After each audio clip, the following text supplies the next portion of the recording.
God Yeah. damn. When are you going to Turkey? Ah, shit. Should probably go soon. Yeah. I mean, I don't know. It doesn't when you buzz it like that, it doesn't make your it makes it looks like your hairline is fine. You know what I mean? Yeah, fuck it. I'll Yeah. take that. How much do you weigh right now?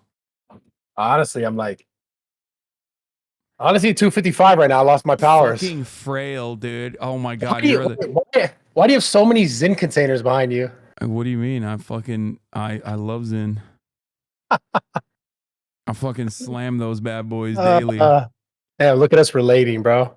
Wait, so you're no longer relating. You're no longer 260. You're looking kind of fucking frail right now. I'm not gonna Dog, lie. come on. How much you weigh, bro? I've lost so much weight since the last time you saw me. I'm fucking 225 pounds actually. Oh, yeah, that's small. You'll be good, though. I was at your gym mogging people, dude. I was fucking showing my abs and shit. It's almost Well, there.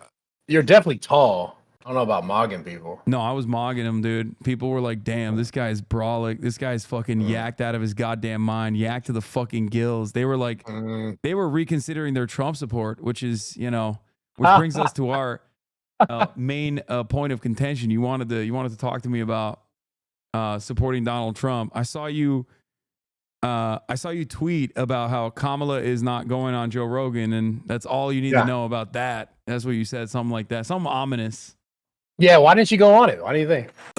I think for two reasons. One, because I don't think she's capable of like having the same telegenic energy that Donald Trump has for fucking 3 hours.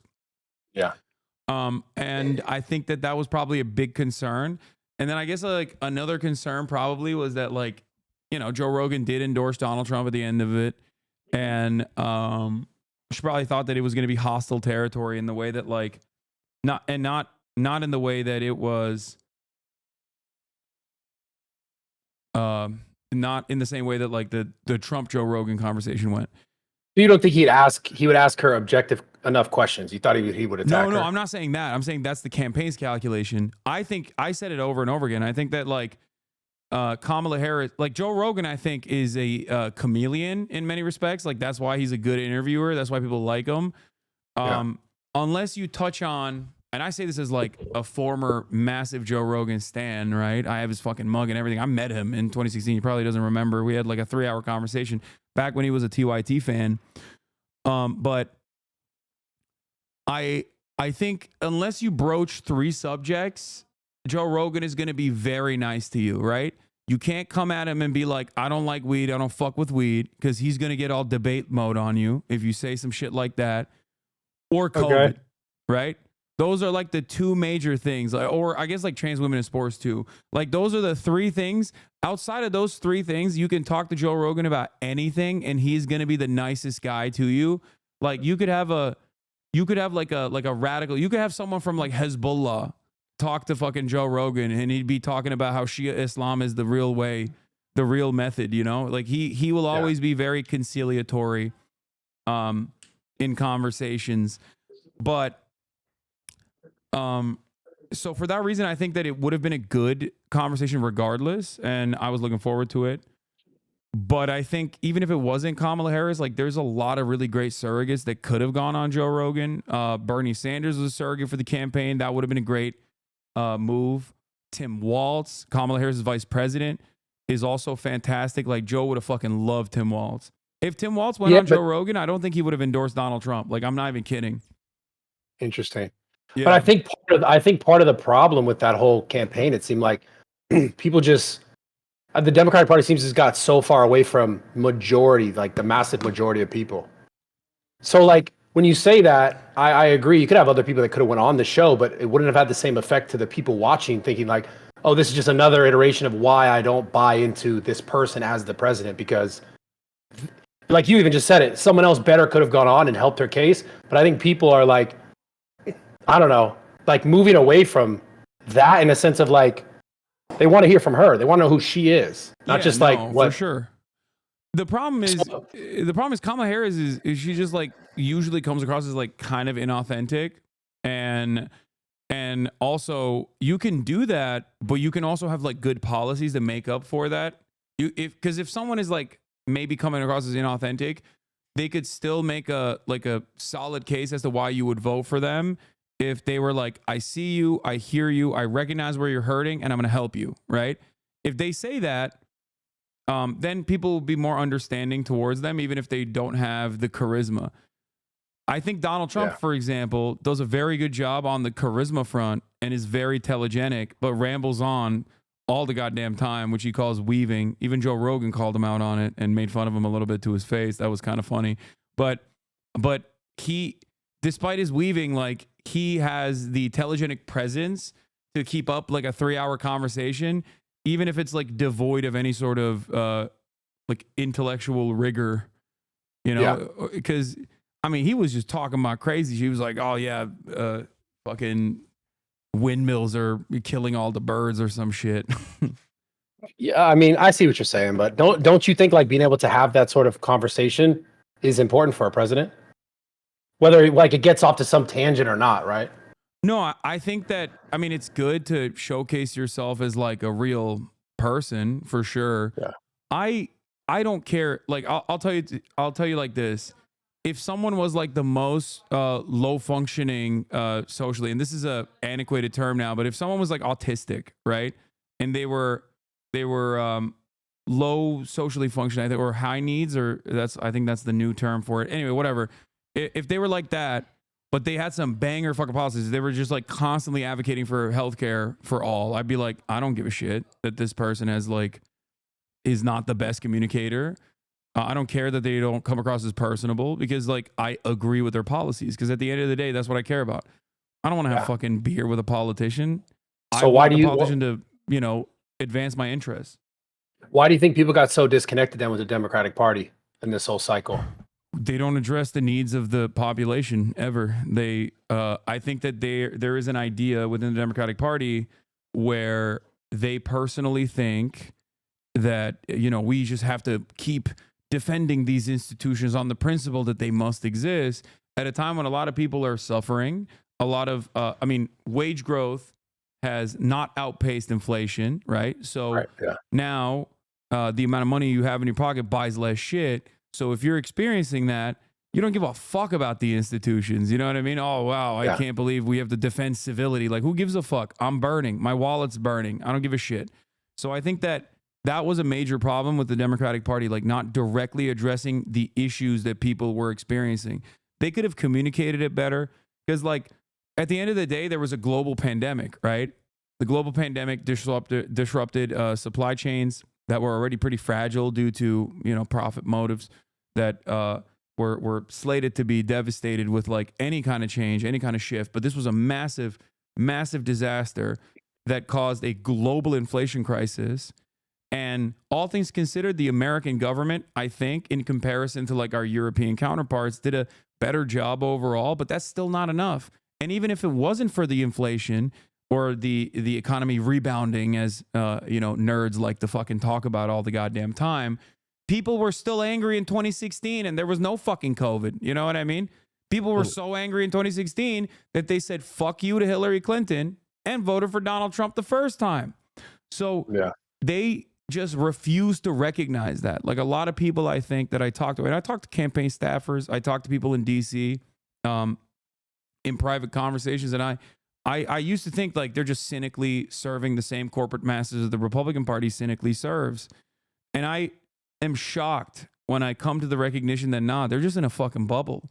They only talk to lobbyists. And this is the same for the Republicans too, mind you. But they only talk to lobbyists, and their worldview is just like so far removed from the pain that that Americans in the Rust Belt are facing, Americans all around the country are facing in general. So that's the issue. There's a crisis in communication, and there's no interest in like addressing the underlying material harm that people are subjected to.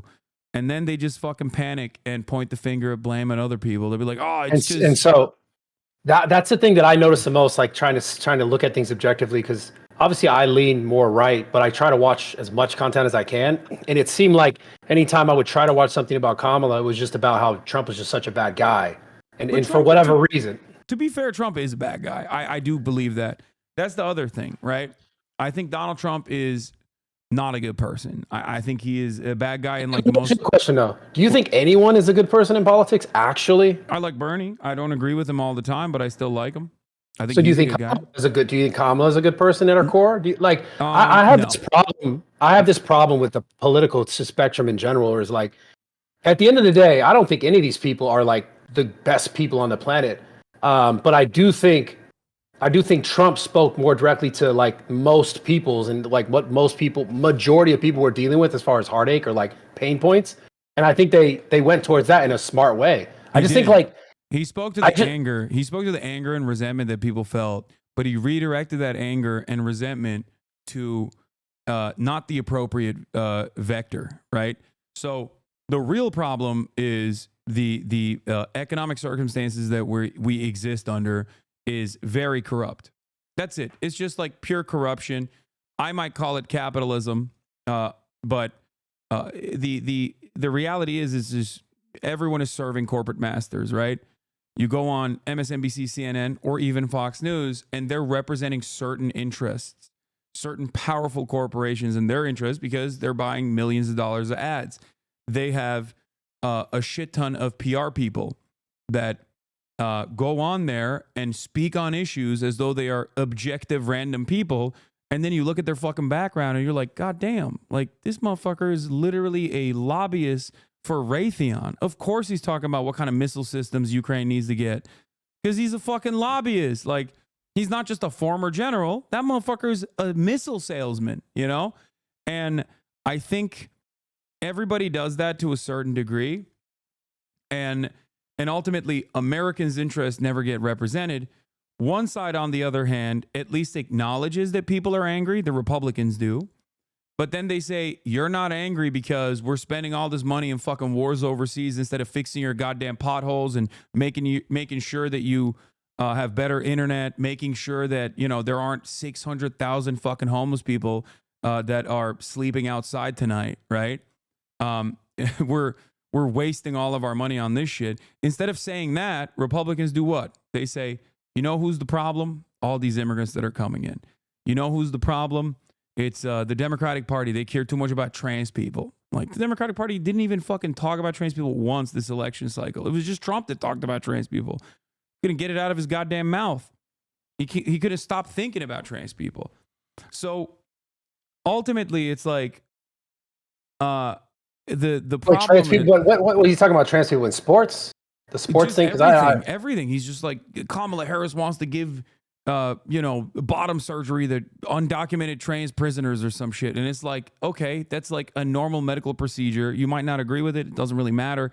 It's neither here nor there. You're at that point, you're cutting $10 million worth of ads in like Texas specifically to dunk on like eight migrant trans people, which I think is like so insane. Like, who gives a fuck, dude?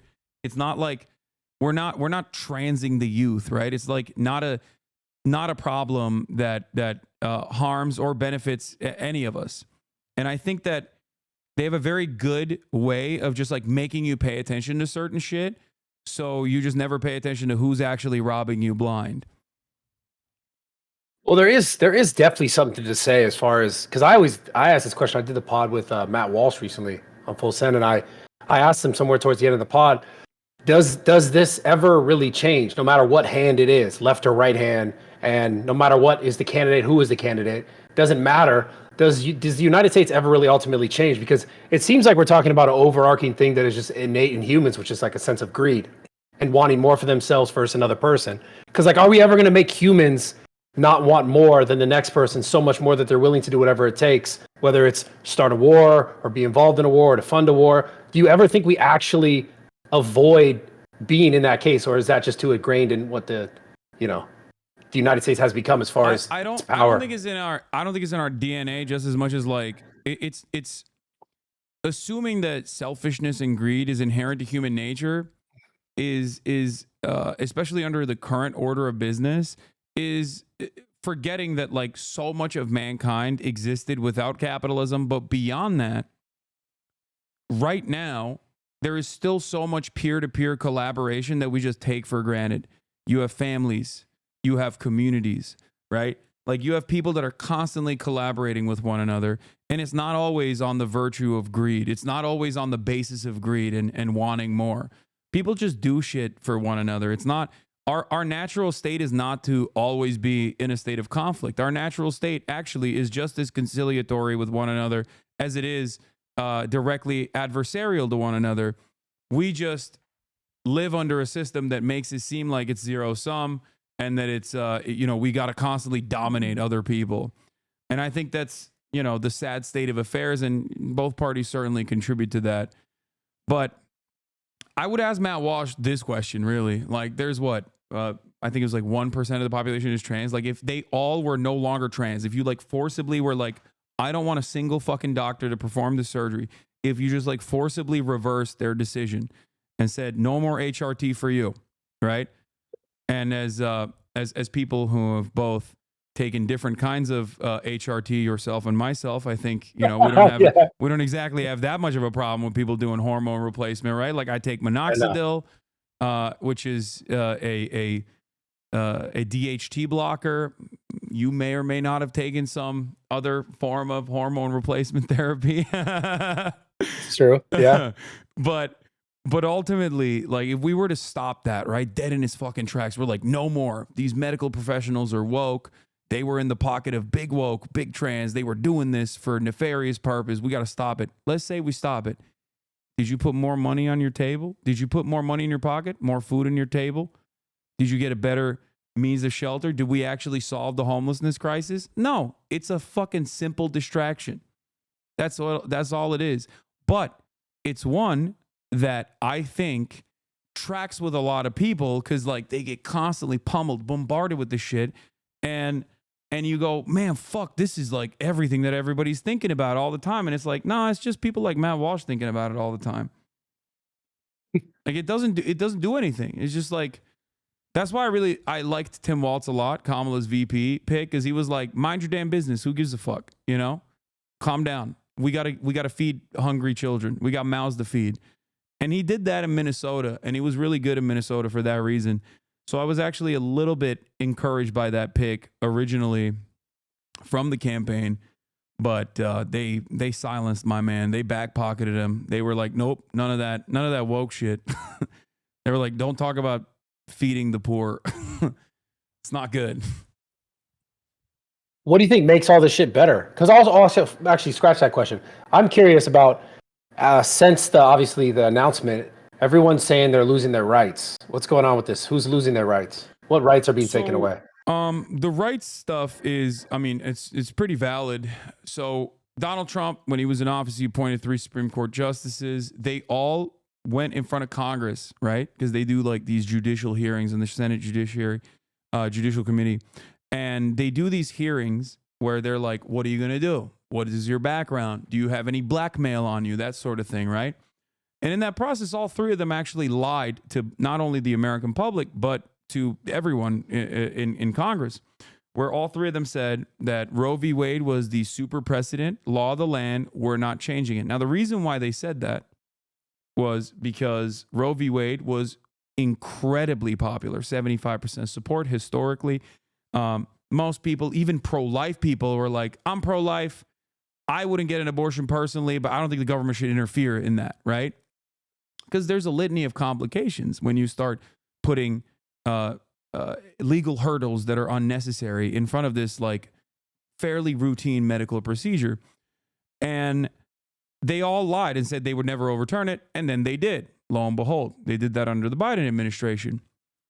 And a lot of people, specifically women and people who care about women's bodily autonomy, were very frustrated by that because now you have things like the horrible situation that occurred in Texas, like literally a week before the election, where an 18-year-old wanted to get an abortion because she had an ectopic pregnancy, right? What is that? And an ectopic pregnancy is basically when the baby's dead, like the fetus is dead, it's non-viable, and it's like dying inside of you, so it's like poisoning your blood. And you die if you don't get a medical abortion in that situation, you just die, right? So this person had to go to 2 ER, two emergency rooms And it was far too late by the time she got to the third, where someone was like, all right, we'll do it. Like, we'll do the ectopic, we'll do the abortion for you. And she died. And this happens now all across the country. These needless deaths are happening all across the country because doctors are terrified of criminal prosecution. Like, you know, these states are openly saying that if a doctor gives an abortion to a person, then they might be criminally charged with facilitating a murder. And that's a really devastating predicament, right? That's a real violation of people's civil liberties and a real violation of their bodily autonomy. So understandably, people were very frustrated by that. But I've heard in Donald Trump specifically speaking to abortion rights being like for the life of the mother and some other special circumstances where it's like he believes it's okay. So Donald Trump says that now, and that's because everyone got mad at him. So he was like, oh, I did abortion. And then he was like, oh, just kidding. I just want the states to decide, right? Which is a cowardly way to do it and kind of an old trick, actually. I mean, that's what the Confederates said when they were like, we just want states' rights. And then you'd be like, states' rights for what? And they'd be like, to own slaves, right? So like the states' rights argument in this situation, when it's like profoundly popular across the entire country, including every single red state, where abortion protections are over 50% approval, over 50% popular, including but not limited to the state of Florida, for example, where the abortion measure didn't pass, the constitutional amendment in the state of Florida, this past election didn't pass. But it didn't pass not because it wasn't unpopular. It didn't pass because the state of Florida made it into law that you have to get above 60% to actually fucking have something enshrined to change, to make a constitutional amendment. The abortion provision got 57%. Now tell me if that's democratic. I don't think that's democratic at all. But isn't he still saying the states would then decide if they could have free reign on abortion? Right. Yeah. So wouldn't the states where most people are aligning and agreeing with that be where that's happening? For example, California, et cetera. Yeah, but it doesn't matter because like there's still a shit ton of red states where every single red state that had abortion ballot measures, including Ohio, actually said, no, we don't want to fucking, the fuck are you talking about? We don't want to actually limit abortions like that at all. So then wouldn't they just vote and then that would just be the case? They did do that, and many states did, but it still doesn't matter because some states, like Kentucky, for example, turned around and still said, nah, I don't care about the fucking constitutional amendment. I don't care about the ballot measure. I'm still prosecuting it. I'm still doing criminal charges. So I guess the question I have for you is like, why fix it if it ain't broken, right? So if every single state in the United States of America was already ready to, as you know, studies have shown over and over again, because this is a broadly popular initiative, if every single state was already interested in protecting abortion, why the fuck did Donald Trump's Supreme Court do that? I can tell you why they did it, but, you know, why do you think they did it? If every state was already, well, then wouldn't that just be the answer moving forward, that's what would happen, is what I'm saying. Because what I understand is... Yeah, but states are still adding unnecessary hurdles in front of the democratic process. There, in Ohio, for example, they actively tried to get it off the ballot. Like they literally were trying to change the law in the state of Ohio so that you couldn't get this ballot initiative because they wanted to stop the democratic process from being implemented. So that's the problem. To keep abortion? No. To keep the ballot, to keep the provision off the ballot. To vote. Yeah, so that people couldn't vote on it to defend abortion. Yes, I see. Yeah, so they do a lot of stuff like that. It's like a lot of little tricks here and there.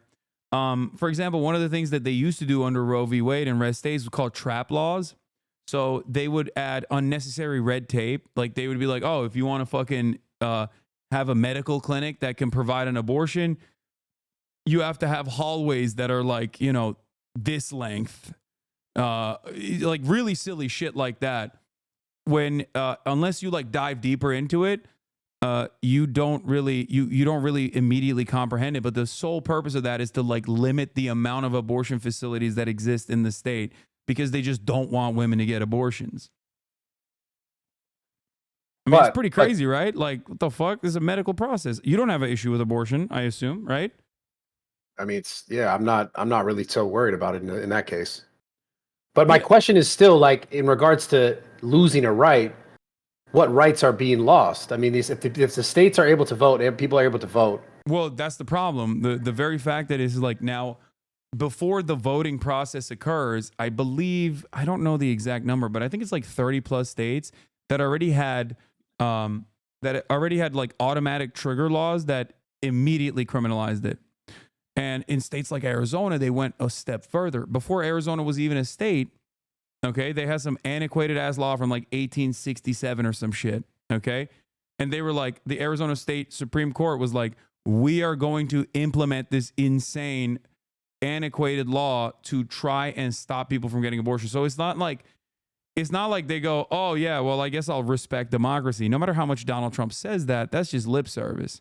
Politicians lie at the end of the day. Democrats lie too. And this is just the way that the Republican Party lies. The ultimate goal is to still limit what women can and can't do, what kind of medical decisions they can take. But they will, of course, massage it. They can't just be like, I don't want you bras to get a fucking abortion. You shouldn't have fucked around. I don't like that. They can't say that openly. So they just got to be like, this is because life must be preserved. And that's why we're doing this. It's just a lie. I wish I knew more details as far as like how the actual process went in the states and the voting for it. Cause it just seems like, I don't know nothing. I can dive deeper into it if you want. I'm fairly knowledgeable. I mean, I'm pulling this shit off the top dome right now, but I feel like you're looking at a computer and you're. No. I mean, I'm on stream, but the only thing I pulled up was the ectopic pregnancy for chat to see when I was talking about it, like what an ectopic pregnancy is. I see. Yeah. Yeah. So you're having a good day then, huh? Not necessarily. I feel like, I mean, I wasn't going to have a good day regardless of whether Kamala Harris won or Donald Trump won, but it's, I guess, a worse day overall now that Donald Trump has won. Because what actually gets worse? What actually gets worse? Yeah. So if Kamala Harris had won, it would be business as usual. And I think that the very same problems that exist that have gone unaddressed would continue to not be addressed, and people will get more and more angry. And the next time around, it wouldn't be Donald Trump. It'd be someone even more dangerous than Donald Trump, most likely, right? But with Donald Trump winning the election, I mean, he has campaigned on a lot of promises that are really, really damaging to the country. On the economic agenda, he consistently says he wants to implement tariffs. Now, I am a leftist, so I'm not immediately anti-tariffs. I use American manufacturing when I do my merchandise. I get it from union shops in the United States of America. Those are the people that manufacture my garments that I use for my merchandise. I don't know where you get your merchandise from, but I can give you one example of why Donald Trump's economic policies are going to be harmful to you directly. I assume you don't get it from America. I get it from multiple different, some from America, some from Pakistan, some from China. It depends. So the ones that you're getting from China, Donald Trump wants to institute a complete tariff on all goods coming from China. So the way tariffs work, and I don't know if you've ever broached in this territory at all, but like the way tariffs work is that it doesn't actually harm the Chinese manufacturers because they're not paying for it. It's basically a entry tax that you, when you're purchasing those goods from China, are going to be paying for it. Now, all of a sudden, that harms your bottom line. That harms your profit margins. Is it that simple though? Yeah. I don't think it is. I don't think it's that straightforward. No. Tariffs are pretty cut and dry. It's just basically when you say you're implementing a tariff, all the goods that you're purchasing from the country that has a tariff, or all whatever the goods are that have tariffs on them, you at the point of entry have to pay a fee, the additional fee. You're paying the tariff as an American. So you don't think that there is then any need or competition that could be created in this scenario where, let's say, for example, now because as a business buying products overseas, it's too expensive, so I don't buy it there.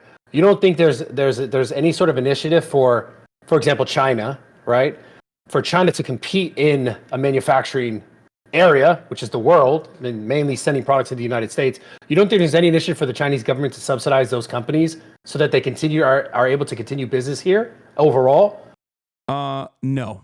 They haven't No. done that. They usually just No. institute a trade war. They did this with soybeans, where they were like, "Oh yeah, you're slapping tariffs on steel that is coming from China. Okay, we're doing it on like it just basically kickstarts the process of trade wars." Now, what is supposed to happen, what tariffs are for, is trade protectionism.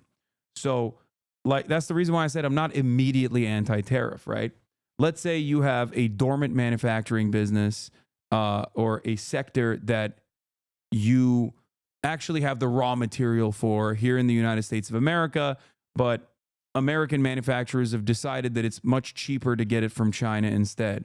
Okay. But you got all these jobs, you got all these facilities, and you got all this raw material that's ready to go, ready to rip, right? In that circumstance, it makes sense because your goal there is to shut off Chinese goods from being imported so that American manufacturing thrives. That means more American jobs, higher paying jobs overall. That'll still have an inflationary effect, certainly, because American manufacturing is going to be more costly. But overall, I think that there is an economic benefit to that. Now, instituting a wholesale tariff, on the other hand, from all goods coming from China, when you have no competitive manufacturing industries that will make up for the additional lack of supply, is going to simply make it more costly for the people that are still going to get it from China and then pay an additional tax to the government. Now, you're going to pay that tariff, and now you still want to maintain your profit margin. So what do? You carry that cost onto the consumer. If the price of the t-shirt when you're purchasing in bulk is like $10, but now you actually have to slap on an additional $5 back, like a kickback to the government, now your bottom line is going to be $15 a pop. So now what do? You raise the cost of the t-shirt by $5. You want to maintain the same profit margins. You still have people that you've hired. You still have salaries that you must pay. So all of a sudden, now for the consumer, that t-shirt is going to be, if it was $15 to begin with, that t-shirt is now going to be $20. That's a $5 increase. That's inflation. It's inflation just because they increase the price, but it's not inflation on people's money, their buying power. I guess it's because it costs that's more. Inflation is in the cost of this consumer good has gone up. It is What do you inflated. think? What do you think a better way to do it is? And also too, I don't know enough about this tariff stuff to really speak on it, but I was under the impression that if a country is losing its ability to sell from a specific sort of industry, that it might try to be more competitive with that industry. And I figured like maybe there'd be some sort of fallback or blowback to the country to maintain it within the space, like to be able to continue to compete in that space. Yeah, that's the point. Tariffs are trade protectionist policies, and that's why I said I'm not entirely against tariffs. Yeah. So you just think it's gonna. You think that's not going to happen at all? They're just going to cost more for us. What's not going to happen? Do I think that there will be a manufacturing boon for American goods providers? So yes and no. I don't think that it will cause a manufacturing boom. I think it'll just simply be additional costs that are offset by being carried over to the consumer, and will be inflationary for that. It will be immediately inflationary for that reason. And the reason why is because there's a shit ton of like raw material, for example, that we just have to export, that we just have to get from China. We just don't have it, right? Or refined materials that we have to get from China. And then now you just put on a tariff, and there's no like domestic manufacturing equivalent. Now you're fucked. What are you going to do? It's a really cynical way, I think, to universalize taxes. It's almost like a flat tax.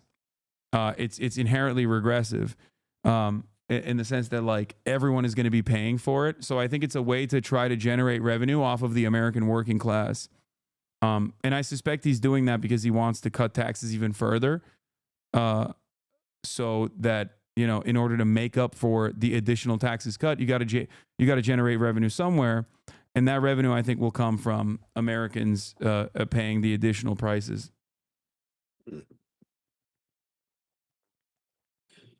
Man. It is a very tricky way to basically cut taxes for the rich and make the poor pay for it. It's a very how is it way. cutting taxes for the rich if rich have to pay? You got to pay more. Because the rich aren't paying because the rich don't pay for the tariffs. The rich pay for the tariffs and then they carry that cost over to the consumer. They're going to keep their profit margins the same. That's why I described the $10 t-shirt now as $15.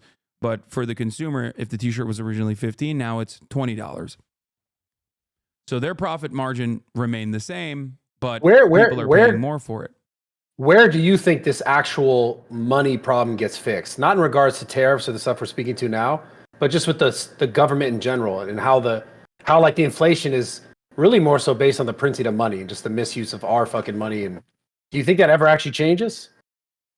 Like, because that's got to be the like if we're talking about the thing that's causing the most inflation is like the printing of fucking money. Obviously, what we're talking about now is like going to cause inflation on the consumer side, but overall, there's two different ways to combat inflation. You have monetary policy and you have fiscal policy. The problem is fiscal policy happens at the legislative level, and a big part of the deflationary mechanism on fiscal policy, monetary policy is just printing money, like you said, right? Fiscal policy, on the other hand, can be inflationary fiscal policy or deflationary fiscal policy.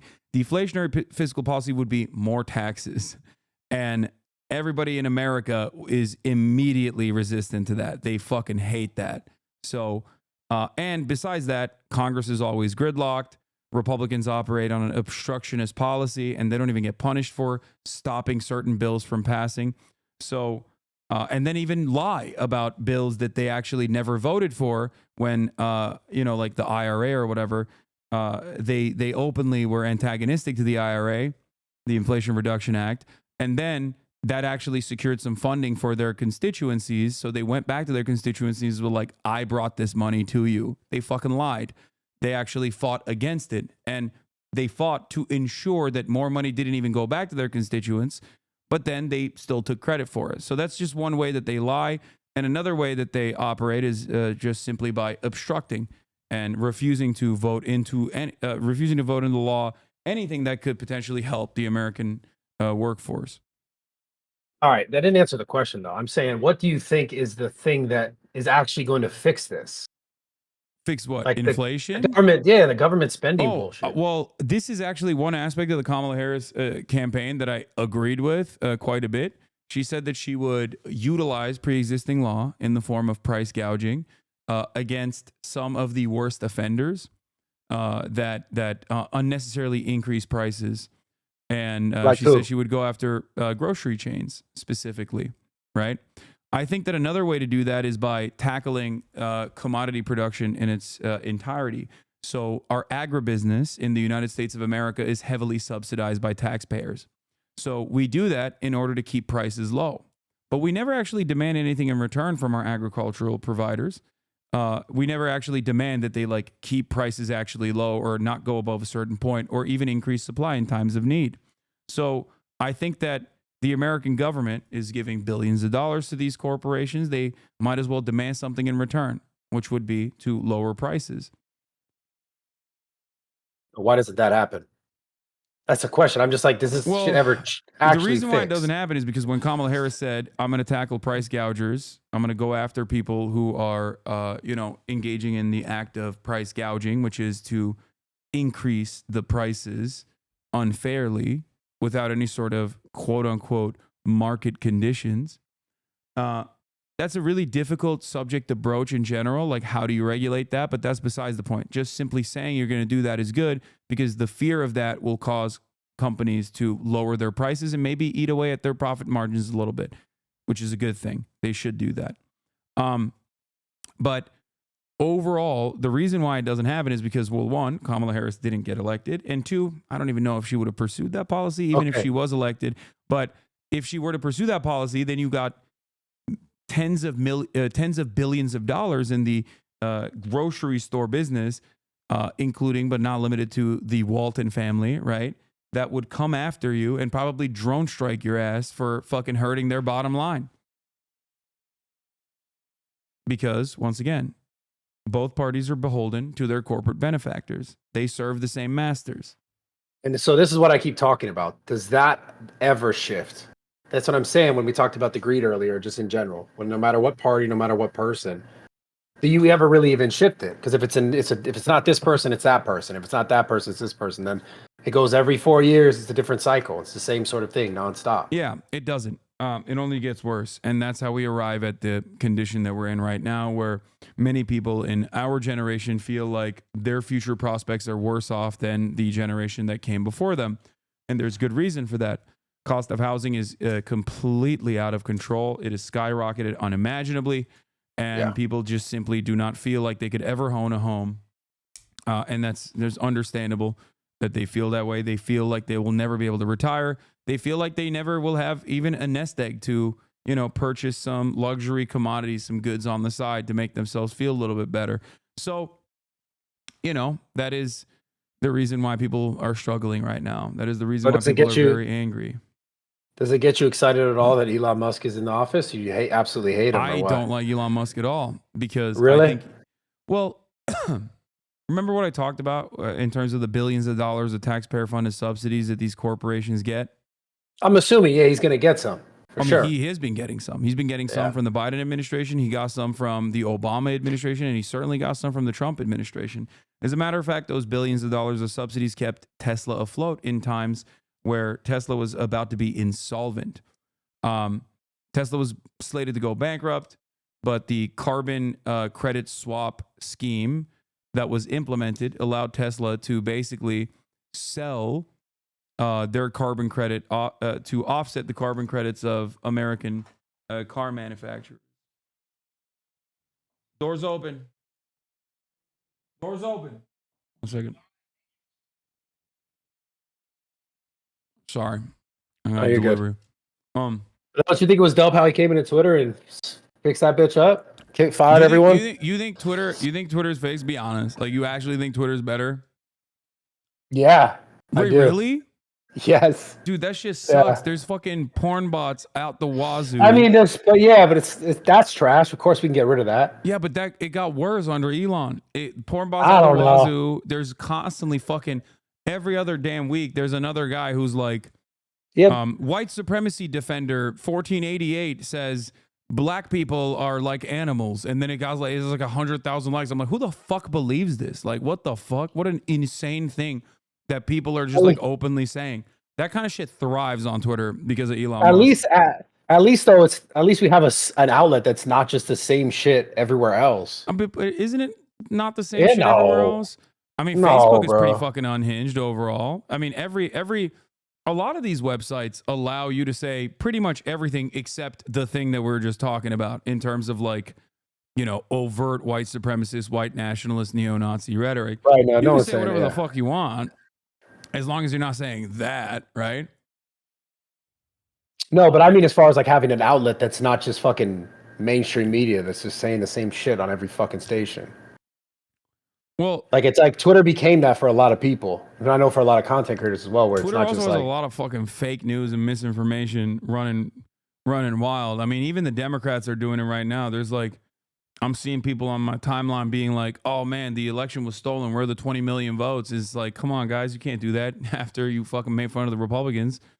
Like, that's crazy. I know, it's pretty funny. But again, misinformation spreads pretty fucking crazy on Twitter, and I feel like that's a separate crisis that we haven't really addressed. Like, we are goddamn illiterate in this fucking nation. Okay. I guess I was trying to ask you, like, in regards to Elon Musk being involved in the actual government. He's made jokingly, but seriously about the government efficiency thing. You don't think they can make that better? Obviously, he's going to go in there and get some shit for himself, like every single fucking politician does. Do that. Yeah, he doesn't. But at the same time, don't you think he's gonna? You think he can shape that shit up a little bit? Because it's wasteful. So you're talking about like a government agency, right? That provides wasteful money, just like wasted provides money. like accountability, right? Like yes, like maybe they could be within the legislative branch that provides auditing, and evaluative and investigative services, make sure that like people aren't spending a shit ton of money on dumb stuff, right? Yes. Yeah, that exists. It's called the Government Accountability Office. Well, where the fuck have they been doing for the last fucking 100 goddamn years, bro? They are the supreme audit institution of the federal government of the United States. They already exist. They need to turn that button back on then. So what do you mean by like the fact that there's like not enough oversight? What do you think Elon Musk's gonna cut? I don't know. I gotta go look at that shit myself. So that I don't know. But you think the government spends money efficiently? Do you actually believe that? No, of course not. But I don't think Elon Musk is going to fucking actually do a better job of efficient spending, especially because he's a fucking defense contractor. Why the fuck would he be invested in efficient spending? You know who is the most inefficient aspect of our federal government? It's the motherfucking Pentagon, dude. They have a black budget. They have a black hole in their budget to the tune of like $6 trillion or some shit that they don't even have any accountability over. They don't know where the fuck it went. You know? I just don't know how they don't know where their money is, but they know where all my fucking money is. Yeah. What the fuck's going on? Yeah, that's what I want to know. Of course. Of course. That's just how it works. That's the point. But what I'm trying to say is there's already a accountability office for this, and there's a shit ton of people that work there, you know, professionals that work there. I don't know how much better Elon Musk is going to be in that regard, especially when he is a fucking beneficiary of billions of dollars of government subsidies. You know, I assume that he's just saying that because, you know, people like yourself who understandably want the government to spend these trillions of dollars more efficiently go, that sounds good to me. And you didn't even know that there was a government accountability office already that works every single day, ensuring that like the budget is spent in normal ways. But overall, I'm just using the example of Twitter, right? Like he fired half the fucking people, right? And it still works fine. That's my point. It doesn't work fine. It's fucking breaking. Like I don't know, bro. Okay, you can't tell me Twitter works fine when like this dumb fuck wanted to do a campaign reveal for Ron DeSantis and that shit bricked. Like I can have 300,000 people tune into me and give them live video and audio at the same damn time. This motherfucker couldn't do that for Ron DeSantis campaign. He couldn't do that for Donald Trump. Like Twitter Spaces is so bricked. Yeah. I mean, come on. I think you like Elon. But Twitter as a whole is not bricked though. It certainly is. I love this fucking app. Twitter used to have normal trends. Now they don't have it. They have Grok, which is like a really fucking horrible AI substitute for everything. Nothing works. Half the time the trending tab is filled to the brim with like dumb shit. They'll be like, oh, Israel was hit by a nuke. Why are they saying that? Because people fucking wrote it on Twitter. And then the dumbass AI picks it up and makes it seem like it's real news. And that's probably duping fucking older people that are going on that platform. I can tell you're not a fan of Elon Musk. I'm going to bring up RFK. What about RFK? Oh my God.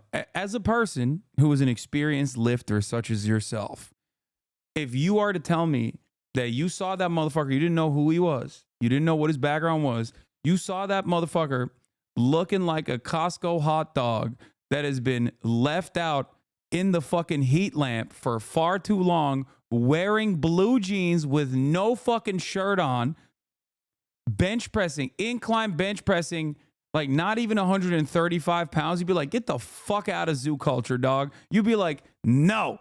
Okay? No, what? Yes, 100%. Nah, you know bro. the video I'm talking about. Have you seen the video? He's a gym bro. What you mean? Yeah, bro, gym bro my ass. He was barely fucking hitting reps for 135. Nah, bro. That motherfucker goes to gym every day. That's disrespect, dog. Yeah. Another HRT recipient. That's disrespect, bro.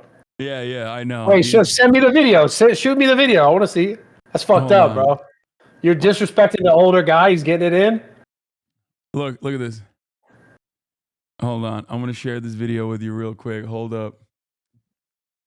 1 second. Nah, that's disrespect, bro. That's crazy. 1 second. Hold on. Let me share the screen with you so you see it. Okay, here it is.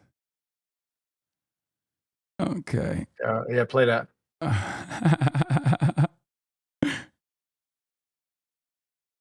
Oh, it's a vibe. What you mean, blue jeans?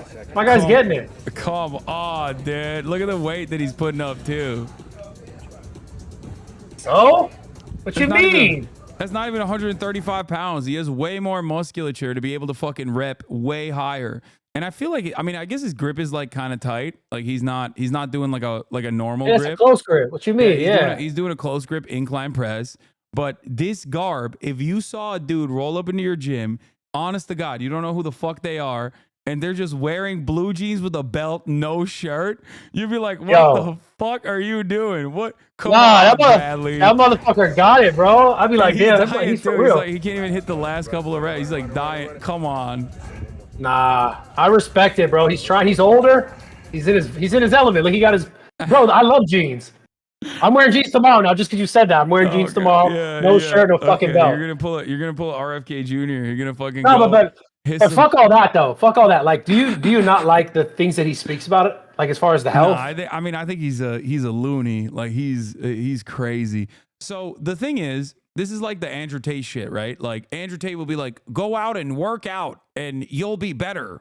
But then he also says like 18 other things that are like insane. And then people go, oh, why don't you like Andrew Tate? He says you better yourself and work out. It's like, bitch, I say that too. It doesn't fucking matter. RFK Jr. will say a number of good things like we got to fix our food, right? He'll be like, oh, we got to make sure that our food is healthier, right? And then he fucking turns around and he's like, and also I'm anti-medicine. And I'm like, okay, well, you lost me. Wait, so you don't think there's merit in the fact that he wants to like actually sort of audit this pharmaceutical industry and like you don't think there's merit to that? Brother, did you not hear what I said? There's merit to Andrew Tate saying you should work out. But like, yeah, but are we more concerned with what this guy's fucking wearing and than what he's actually talking about doing? The wearing stuff is just a meme. That's a joke. But in terms of like what the values that he believes and the things that he says, I think that while there are some good aspects of the things that he communicates, like the other day he said, Fruit Loops in America have like 2 ingredients. In America, they have like 16 ingredients. In Canada, they have 2. Why the fuck is that the case? I am going to deregulate the FDA. And I was like, okay, I had you in the first half. What the fuck do you mean deregulate the FDA? Like the entire point is in Canada, it only has 2 fucking ingredients because of regulation, not deregulation. So he has the wrong solutions, even though he sometimes arrives at the right problem. Like he addresses the right problem, but then his solution is wrong. His solution is going to make more of that problem. So that's one of the... You don't think that the FDA is directly like getting fucking money from these people? I think there is a lot. It's called the revolving door, right? There's a lot of people that work in these regulatory agencies that come from that corporate background originally, and their job deliberately is to engage in regulatory capture at the behest of the corporations that they used to work at. There's a lot of corruption in that sense. I agree. These government facilities or these government regulatory agencies are far from perfect. But my answer to that is never to deregulate them or fucking blow them up, right? My argument is to actually make sure that they work and follow through on similar standards that other regulatory agencies like the ones in Europe or the ones in Canada have implemented. But I feel like that's what he said. I feel like that's what he said he's going to do. Yeah, I don't really believe it because he said a whole bunch of other phony, nonsensical bullshit about fucking vaccines and shit too. So I don't like that. That I think is very dangerous. I think he's a loony bin guy, especially on vaccines. Like I'm a guy who eats healthy, Bradley. I eat healthy. I'm on MyFitnessPal. I'm making sure my macros are set. At least 220 grams of protein every single day. Okay. Catch me at fucking 2 p.m. Pacific every day. I'm eating at least 19 ounces of straight white chicken breast every single day, okay? Down to a fucking T. I care about this. I care about my health. I advocate for healthier living and healthier eating for everyone in my community. I don't trust Robert F. Kennedy Jr.'s attitude on this matter because I think a lot of the stuff that I've heard from him directly in terms of like how some medicine is poisoning us or whatever is really dangerous, is really scary. I don't believe that like, while I do believe that there's corruption within the FDA, just like there is in all of our regulatory agencies, they do a whole lot of good that goes unnoticed. And it's not like the scientists that are working there that are in the pockets of corporations either.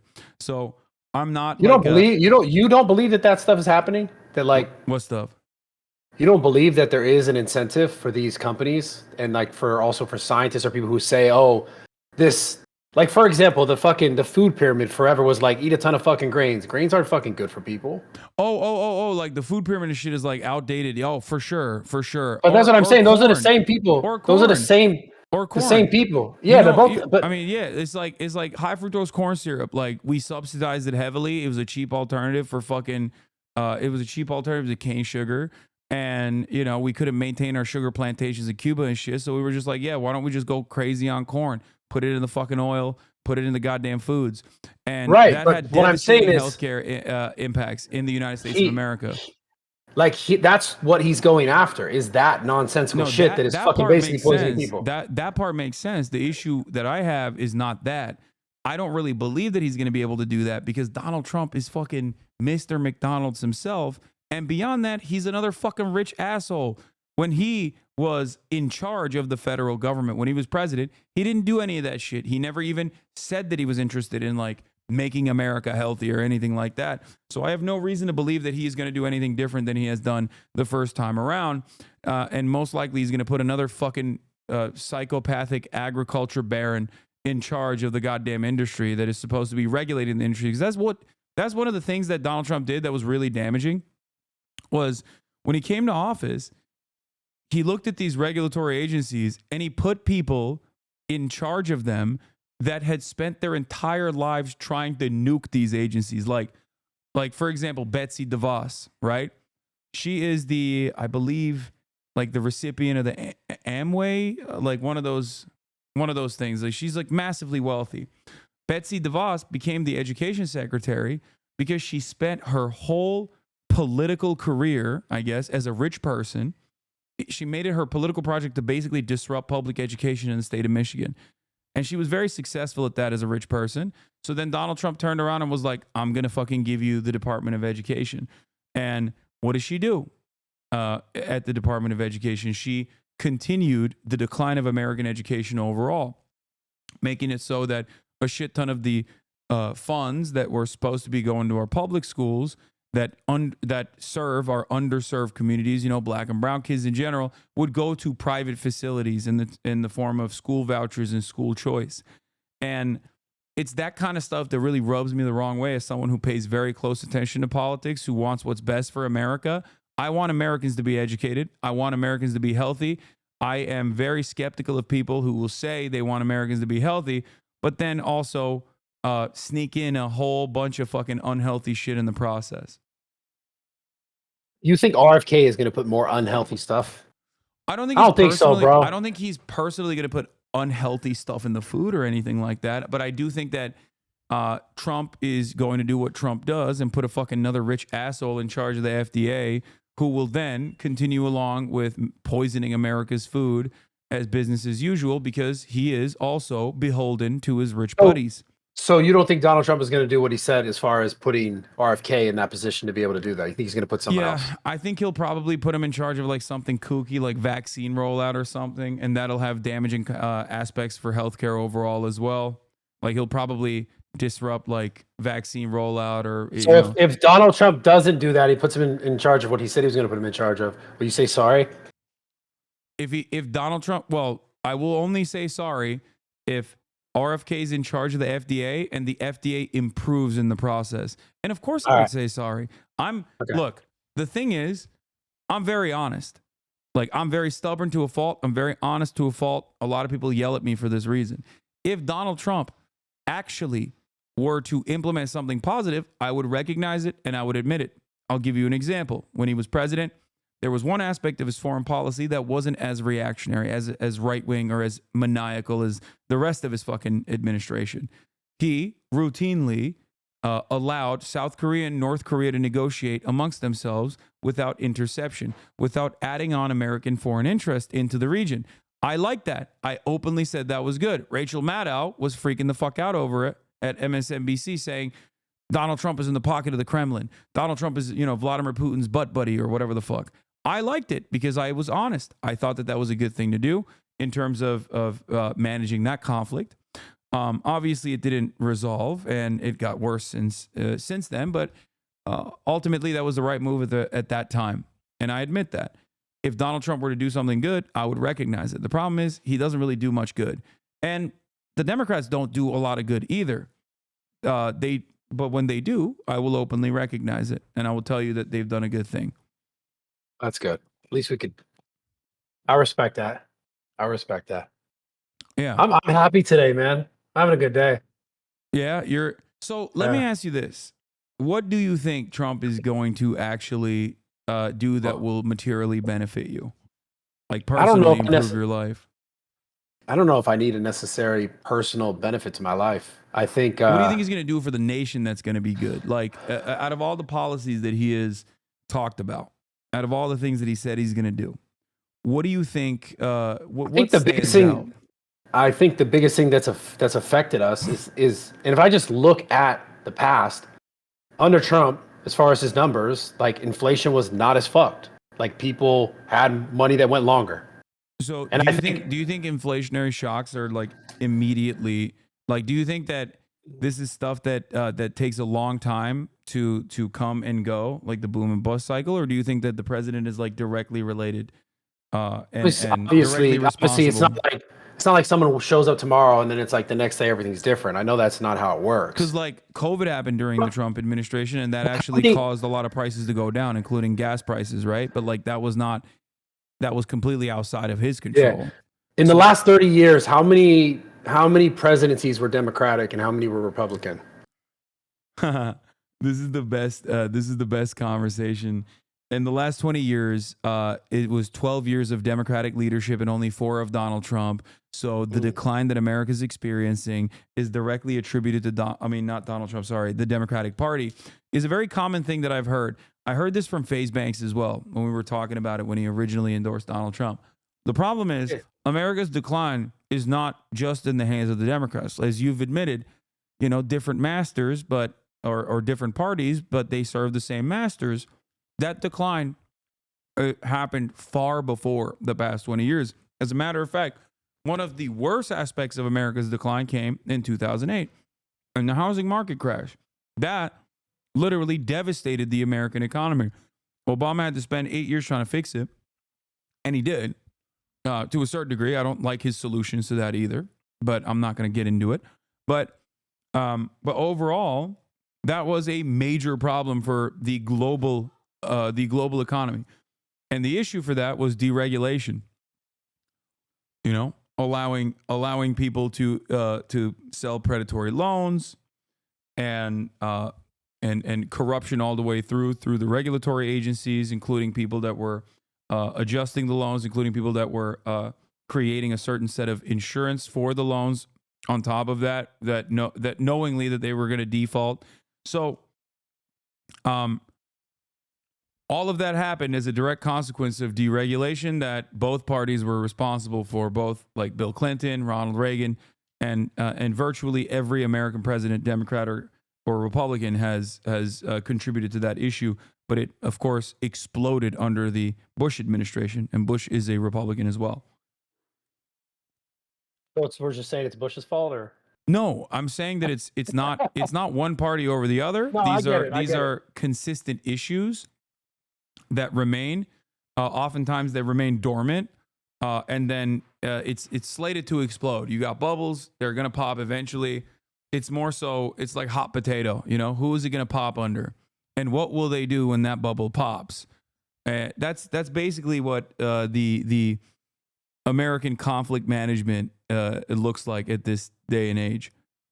And then it's blame everyone else for the problems. Yeah, but in terms of like printing money, you were talking about printing money, right? During COVID, Donald Trump printed a shit ton of money.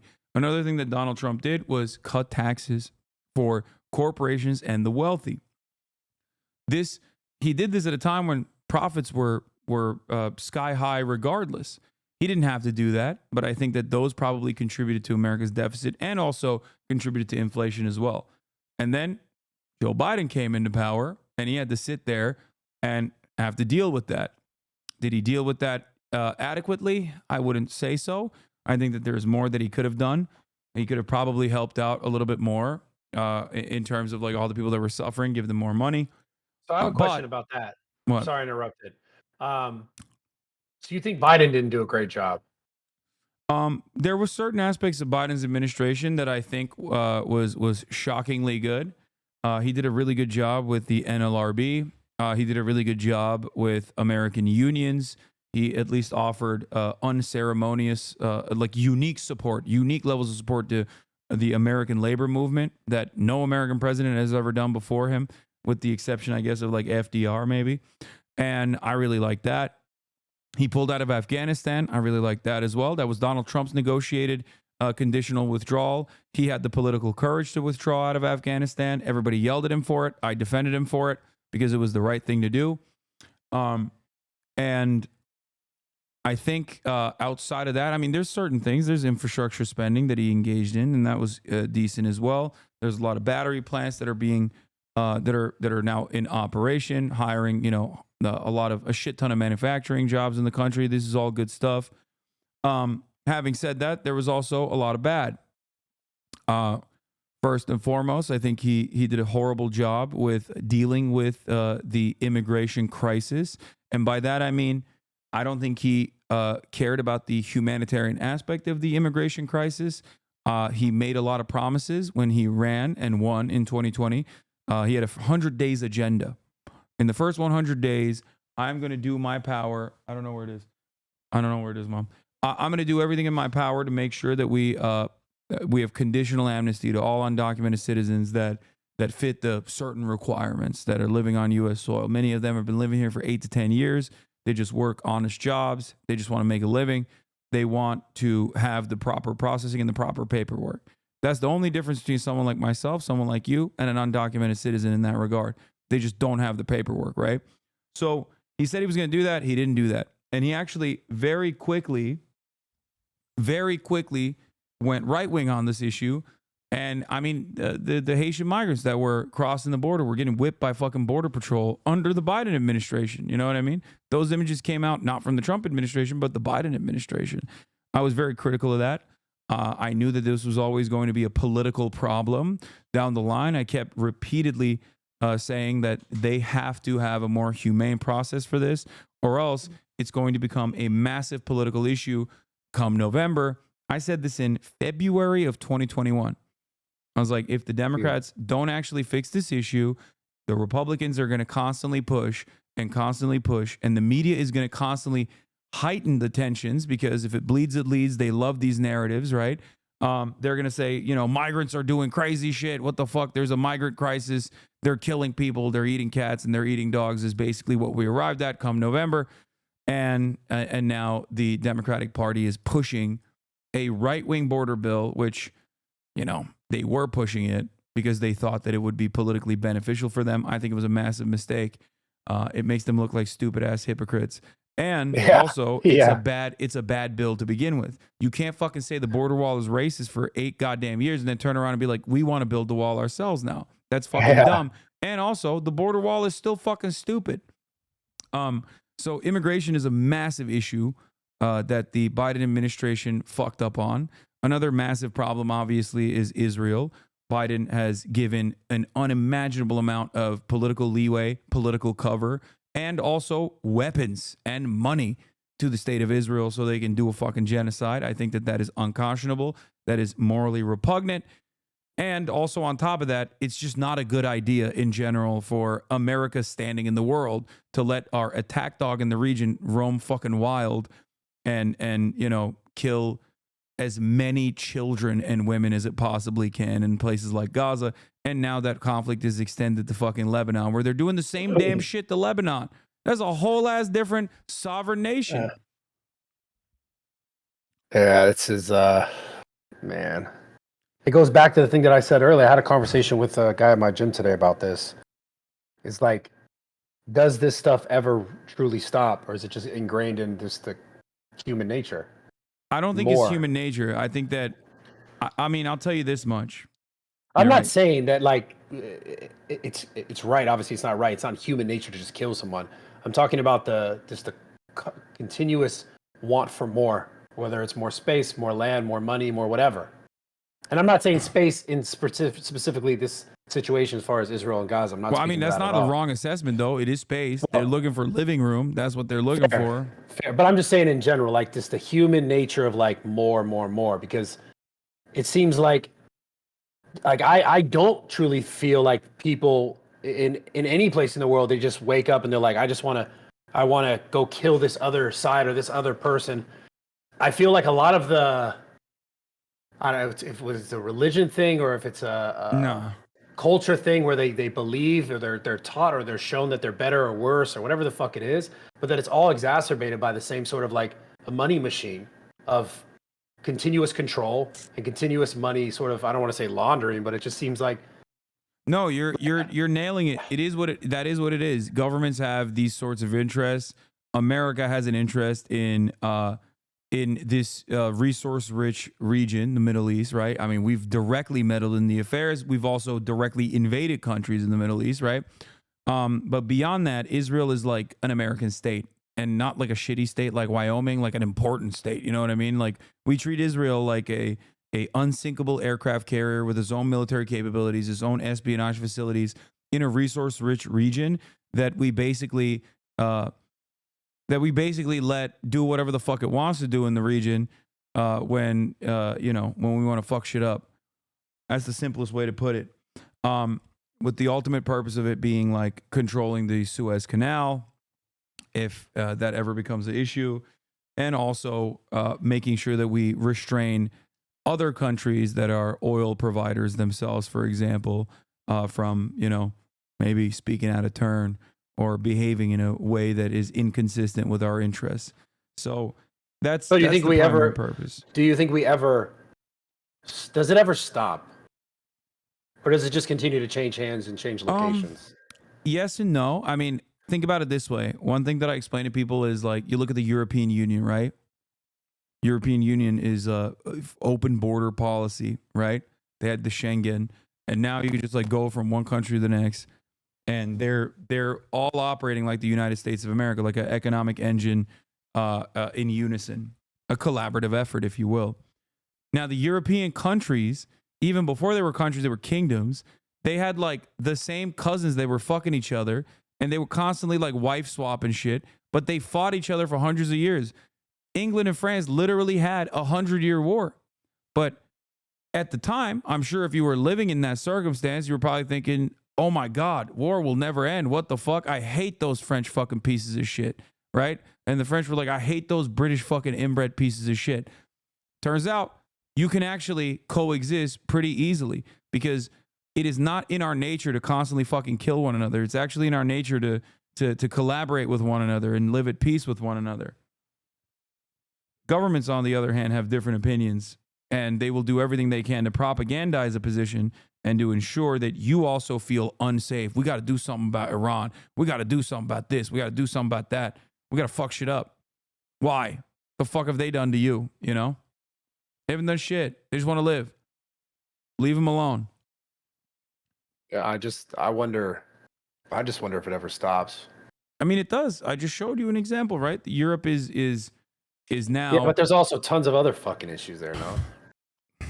I mean, not It's just a necessarily. different What do you mean? issues just change. They just change. Like it's I like mean, there's a wide difference between like people literally fucking slaughtering, raping, and pillaging one another versus like, I don't know, issues that pertain to bureaucracy. You know, what ply toilet paper you can sell in your grocery stores is that's not what I ultimately mean in a sense. inconsequential in the grand scheme of things, right?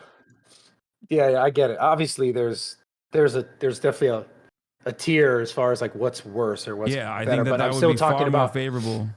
I'm still just talking about just the overarching idea of like it's just like there's not this like unison of people ever when it comes to government and like the control of it. It's just like me more than you, and it has to be that way. And then another party or another leader's in whatever it is based on its system, and then it's still just me more than you.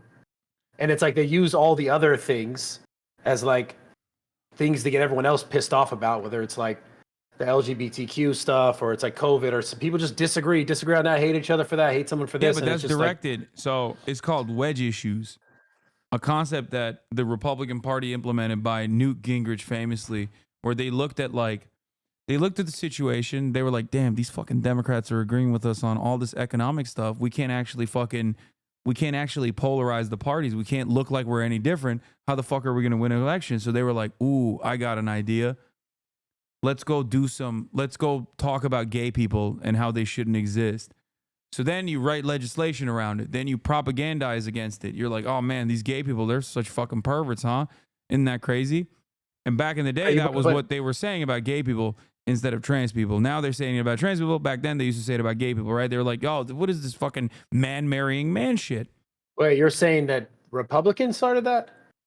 Yeah, the entire wedge issues are oftentimes created by the Republican Party. Newt Gingrich is like very famously I've seen video of Obama talking about how marriage should be between a man and a woman and nothing else, and I've seen Biden say the same thing. Because Democrats are fucking pussies. You're right. That's my point. Democrats will literally straightforwardly look you dead in the fucking eye and be like, well, a lot of people are homophobic, so I'm going to be homophobic too.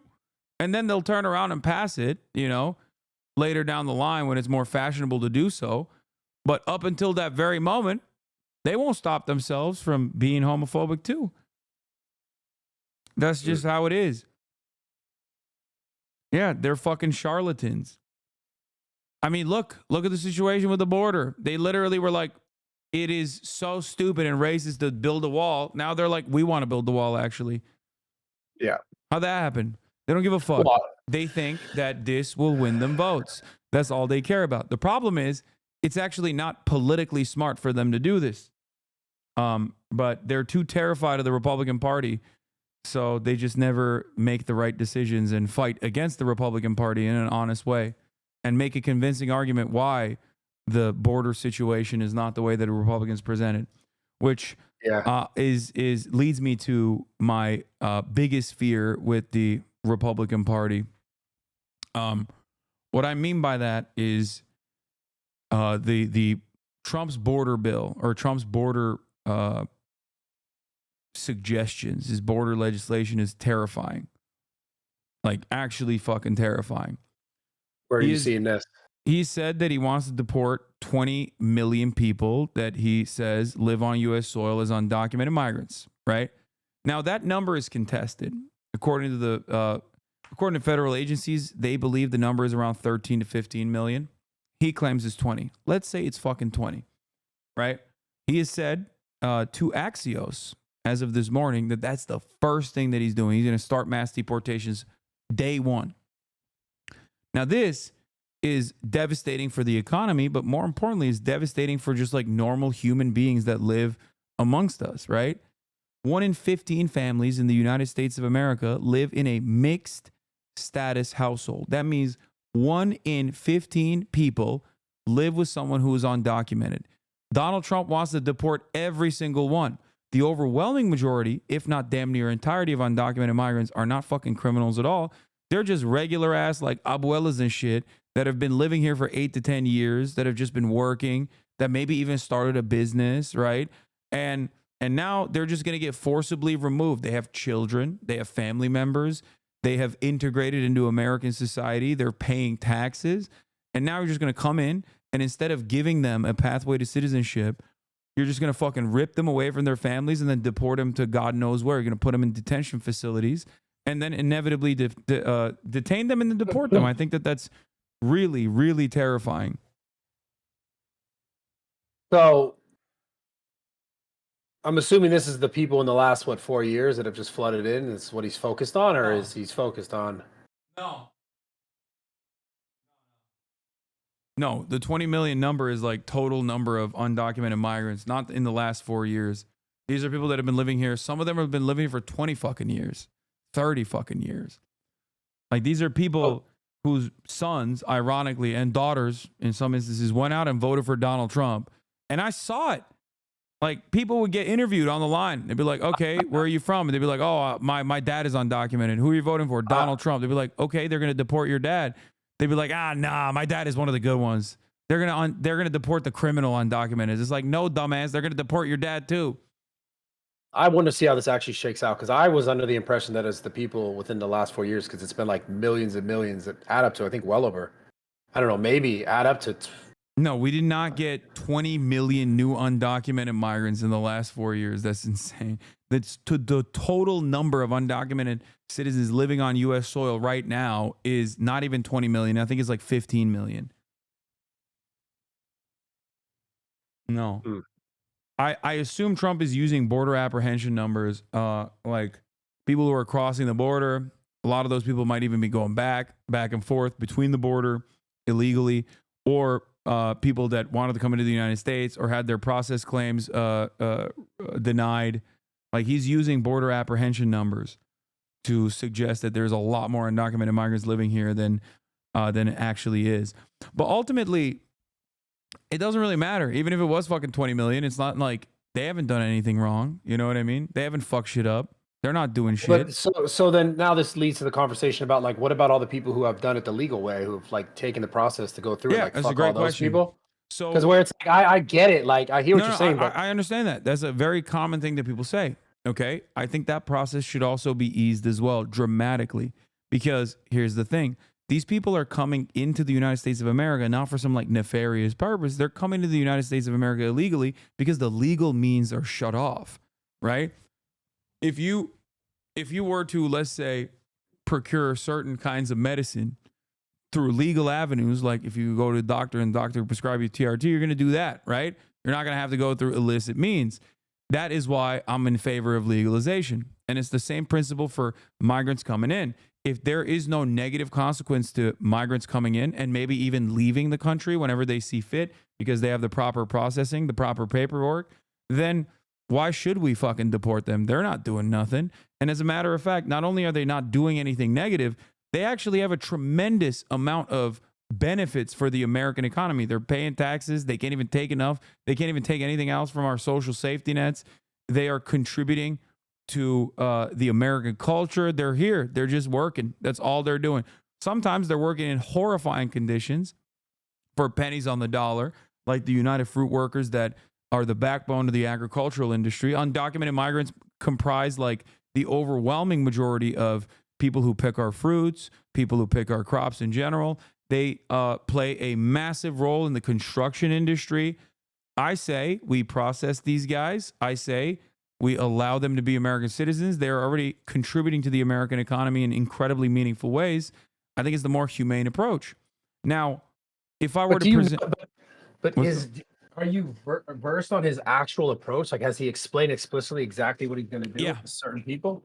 yeah, Where is that at? he said every single undocumented migrant is getting deported. There's 20 million of them, and we're going to start day one. JD Vance has elaborated further on this process where he said, yeah, we're going to first start with like people that we consider to be high profile criminals, but that obviously already happens. If someone is an undocumented migrant on U.S. soil and they commit a crime, they're going to either jail or they're getting deported. Usually they're going to fucking jail. They're not even getting deported. They're just slamming your ass in prison. They're not letting people go when they're undocumented migrants that are doing crimes. So, it depends if you're in California or not. so no, come on. That's not. California has some of the worst prison systems. It's so bad that in, I believe 2011, the Supreme Court was like, you have to lower the number of fucking prisoners in your prison system because you simply do not have enough space. California also literally utilizes slavery as a form of punishment, where we make our prisoners fight wildfires. We pay them nothing. We actually make them pay for their own room and board in the process of fighting wildfires. And then when they get out of prison, these are nonviolent offenders, by the way, with a low propensity to reoffend. When we release them from prison after they've done their time, we don't even hire them to work in the fucking fire departments. It's a really fucked up process, if you ask me. We put them on a Netflix special, though. To get on a Netflix special. Okay, but that doesn't mean shit. You know, one guy got a Netflix special, but like it's still fucked up for everyone else. A whole bunch of them did. Yeah. Sorry. Oh man. God damn. So, you know, that's another part of the problem. But yes, Trump has said he is going to deport every single person. JD Vance says he's going to go after criminals first, and then nonviolent offenders, and then or not even offenders at all. He's just all of them eventually. Now, the process to do that is going to require a tremendous amount of money, right? But now that we've established that these guys aren't like doing crimes, there's evidence. There's plenty of evidence. They track this sort of shit. undocumented migrants are responsible for less crime per capita than natural born U.S. citizens are, just for the record. Much, much lower rates of crime in general. Not only that, but Donald Trump falsely lies all the time at his rallies and says they're killing hundreds of thousands of Americans a year. That's also fucking straightforward bullshit. The number of homicides and manslaughter that undocumented migrants have committed in the fiscal year of 2024 is, I believe, 29. Not 100,000, 29.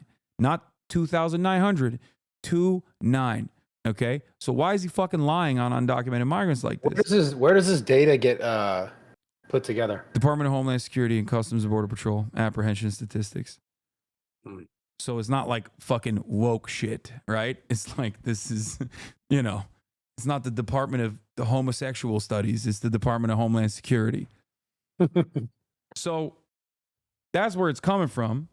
But so why is he lying about it, right? Why the fuck does he lie about this shit? Well, it's because it's really good to have an enemy to unite against, an enemy to dehumanize and say is barbaric. They're doing rapes. They're doing murders all the time. They're killing Americans. So now when you're angry, you have someone to target your anger towards. And these people, when they're defenseless, as undocumented migrants are, because there's very little legal avenues of recourse for them, it makes for a perfect villain, right? Because they're weak overall. There's no one defending them. So they have no way of being like, what the fuck do you mean? I'm undocumented. I'm a normal guy. Because if you fucking speak out, then they're going to be like, okay, now you're apprehended, bitch. Now you're going to Cancun or wherever the fuck we see fit. The other So do you side, think there shouldn't be a wall?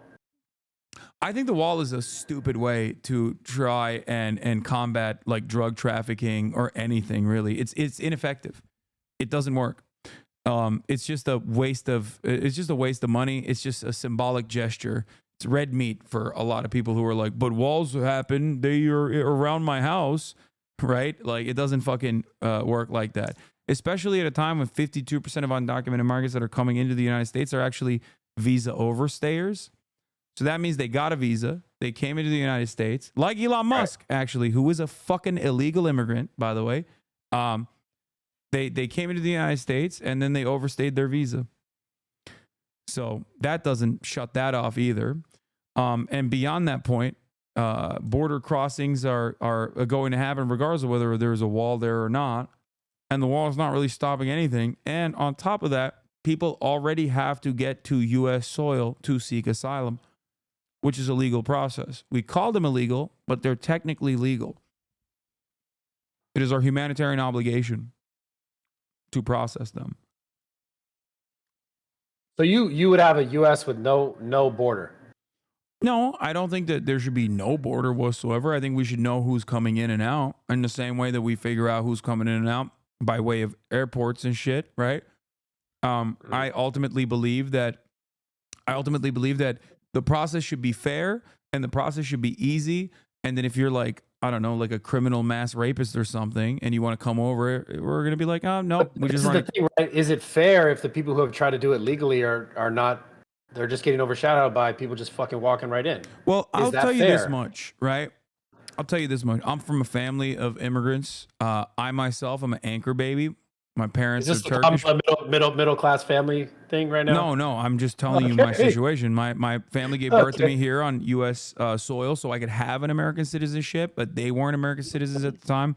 My mom has one now, but basically, for them, they went through the legal route.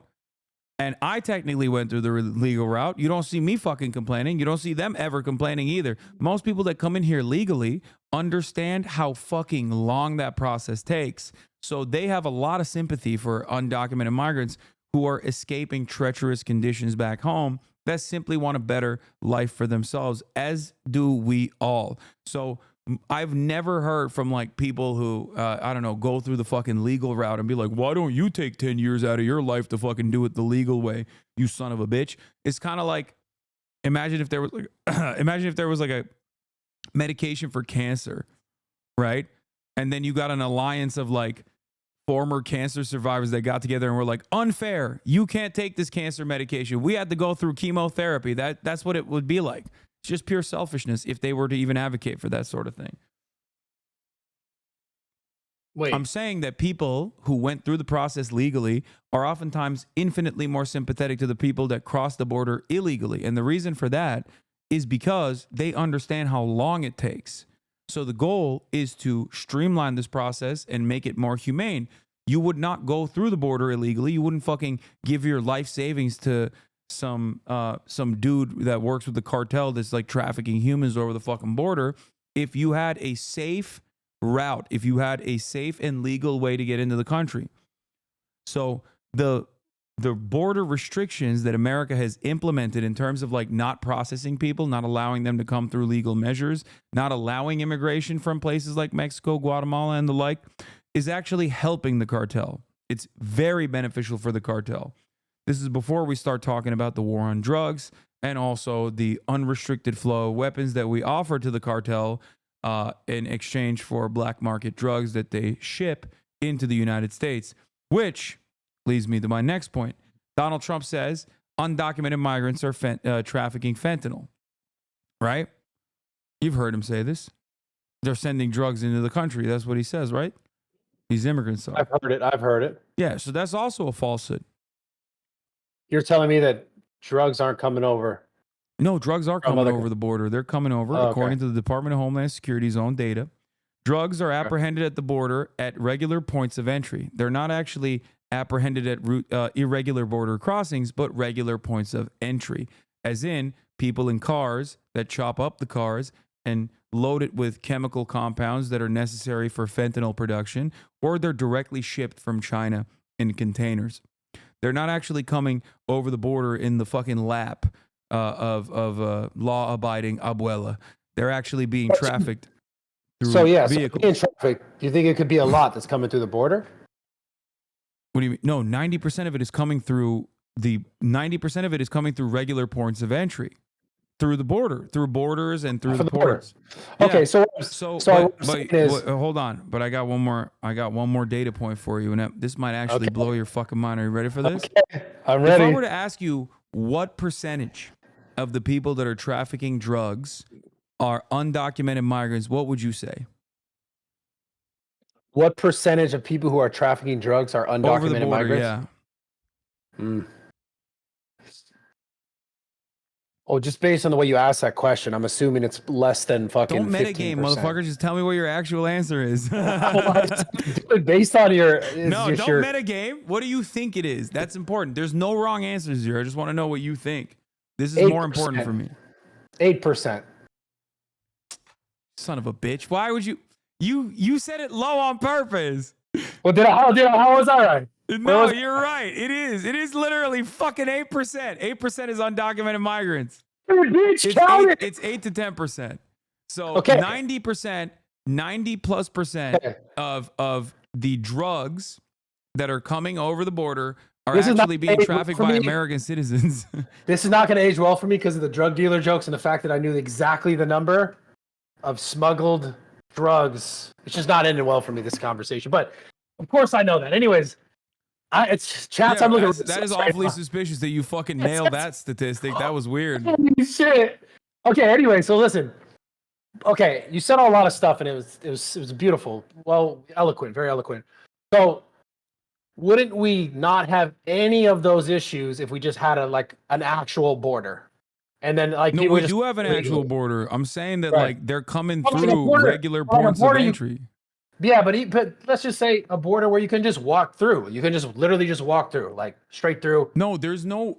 My point is not that people could just cross this fucking boundary willy nilly like cattle. I'm not talking about that at all.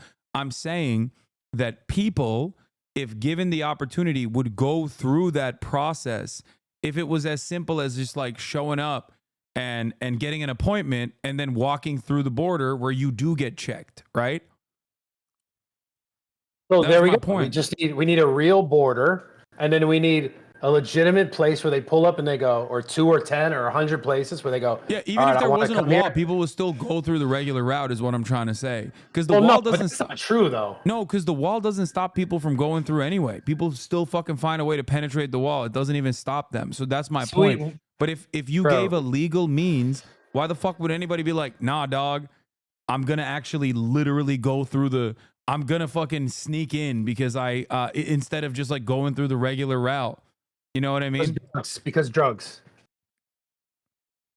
Yeah, that doesn't stop. No, but that doesn't stop drug apprehensions either, because there's already constant fucking surveillance on the border. That's my point. I don't have an issue with constant surveillance on the border for drug apprehension, but like that already exists. Does that make sense? Yeah, but there's still places on the border where people just drive through, like straight up walk through. Yeah, that's happening. I know. And then there's also places where the wall exists, but then people still fucking find a way to poke through it. But my point is, people would not cross through if the wall was just not existent, right? But there were points of entry that you had to go to.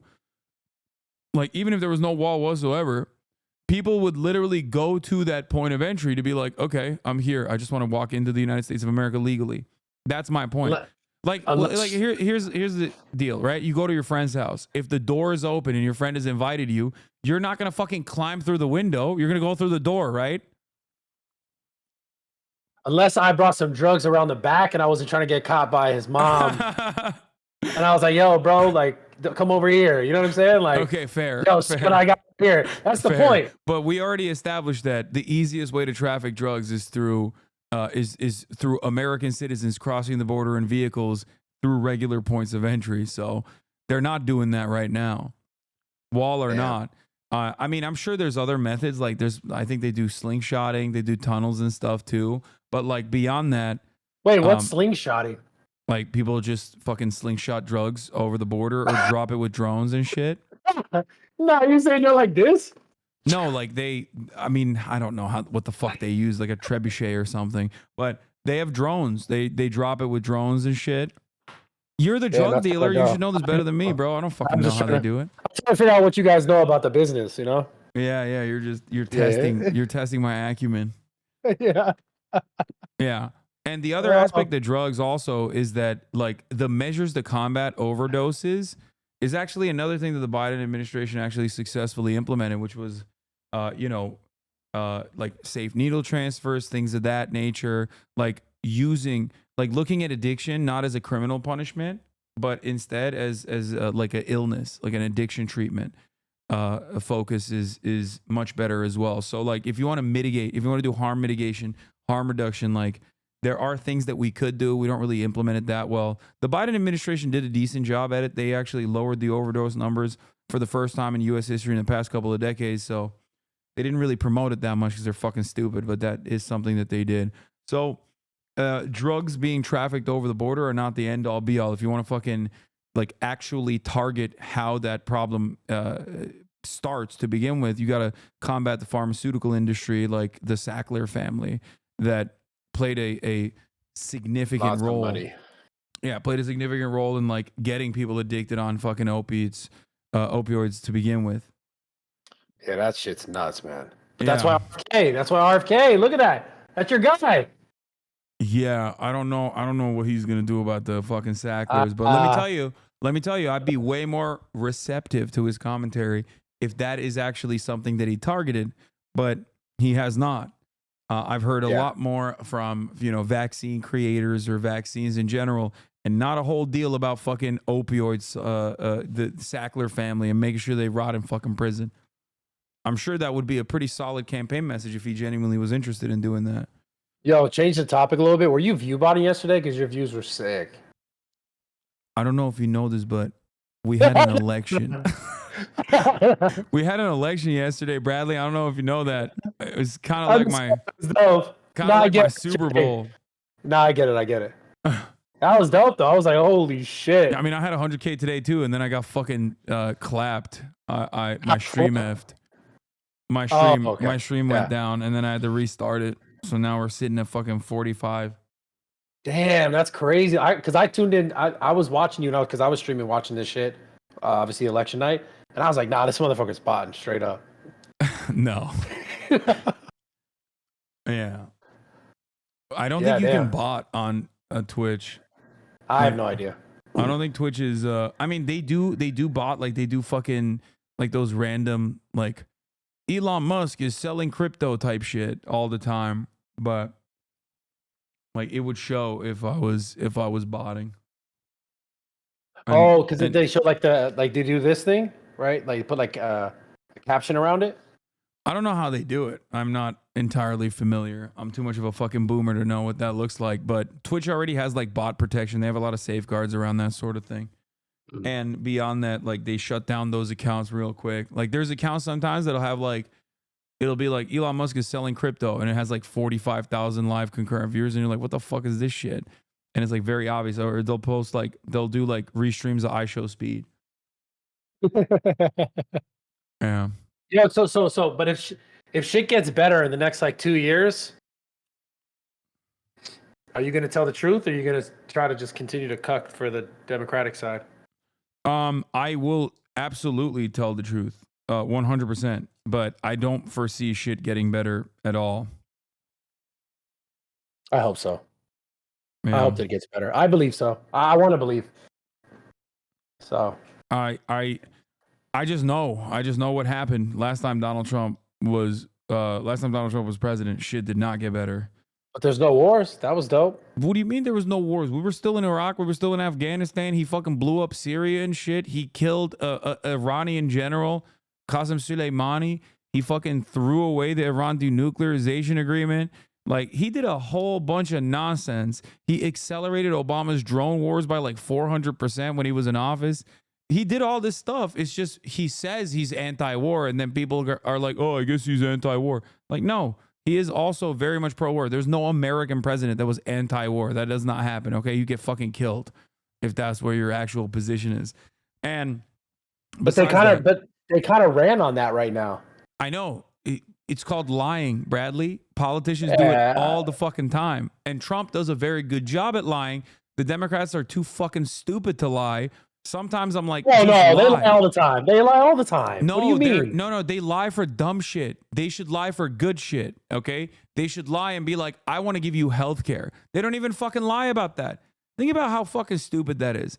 Republicans can say whatever the fuck they want and be like, I love doing peace. I love doing peace. I am the no war candidate. And then they come into power and they do war. And then people are like, but he said he's the no war candidate, so I believe him. Okay. Yeah, Democrats are too stupid. They don't even want to fucking say they're the no war candidate. They don't even want to say that. They're like, no, we love war, actually. That's what they're running on, which is so dumb because most Americans are like, well, okay, I don't like war.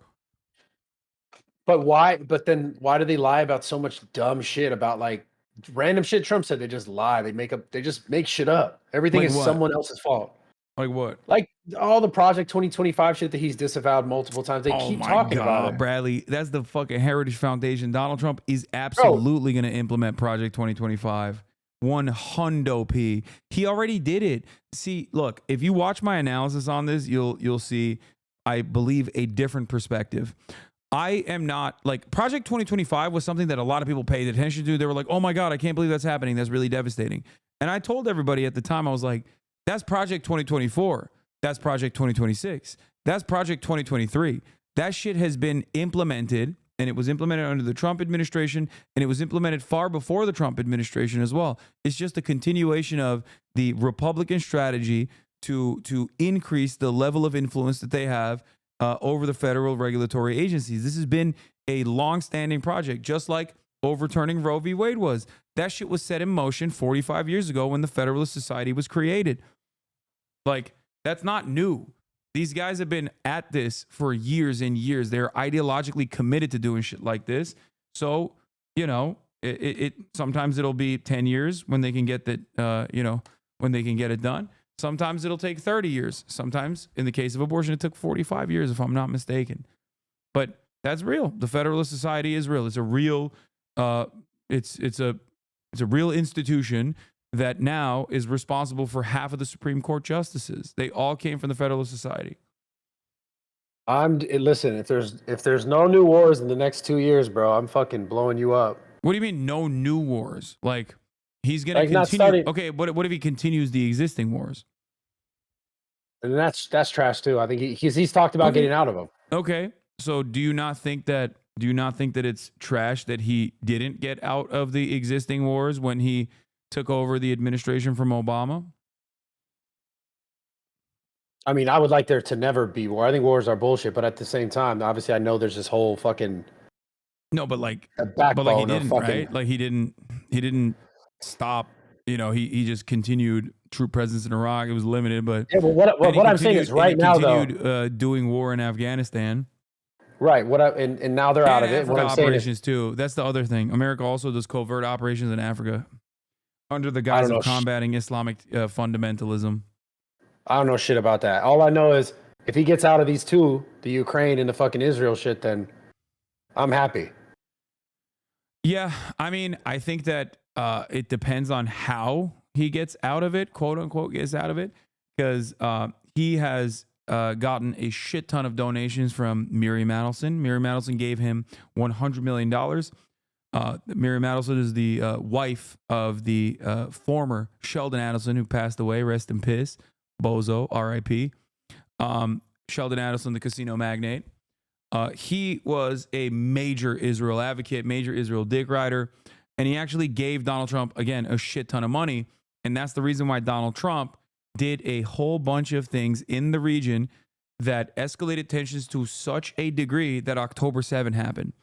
The Abraham Accords, moving the American embassy to Jerusalem, which basically solidified the Israeli occupation of Jerusalem that's contested. It's an illegal occupation of East Jerusalem. He gave the Golan Heights, which is annexed territory from Syria. It's Syrian territory that Israel illegally occupies. It recognized that illegally seized land and said Israel actually owns this land. It was actually so shocking that Miriam Adelson a couple months ago straight up said in a public setting, straight up said, we didn't even ask for Golan Heights and you just gave that to us. So he is 100% super firmly committed to Israel, and I don't think he's going to restrain Israel. I don't think he's going to fucking dial it back at all. Maybe Benjamin Netanyahu, who is Donald Trump's friend, will throw him a bone and make it seem like in the interim period that they're going to lower the casualties in their ongoing genocide. But overall, I think he's going to let Israel fucking go crazy, go nutty mode in the region. But we'll see. I think that they're looking to permanently annex the West Bank. That's what I think they're going to move towards. That's what Miriam Adelson said she wants to do. They're talking about trying to remove it.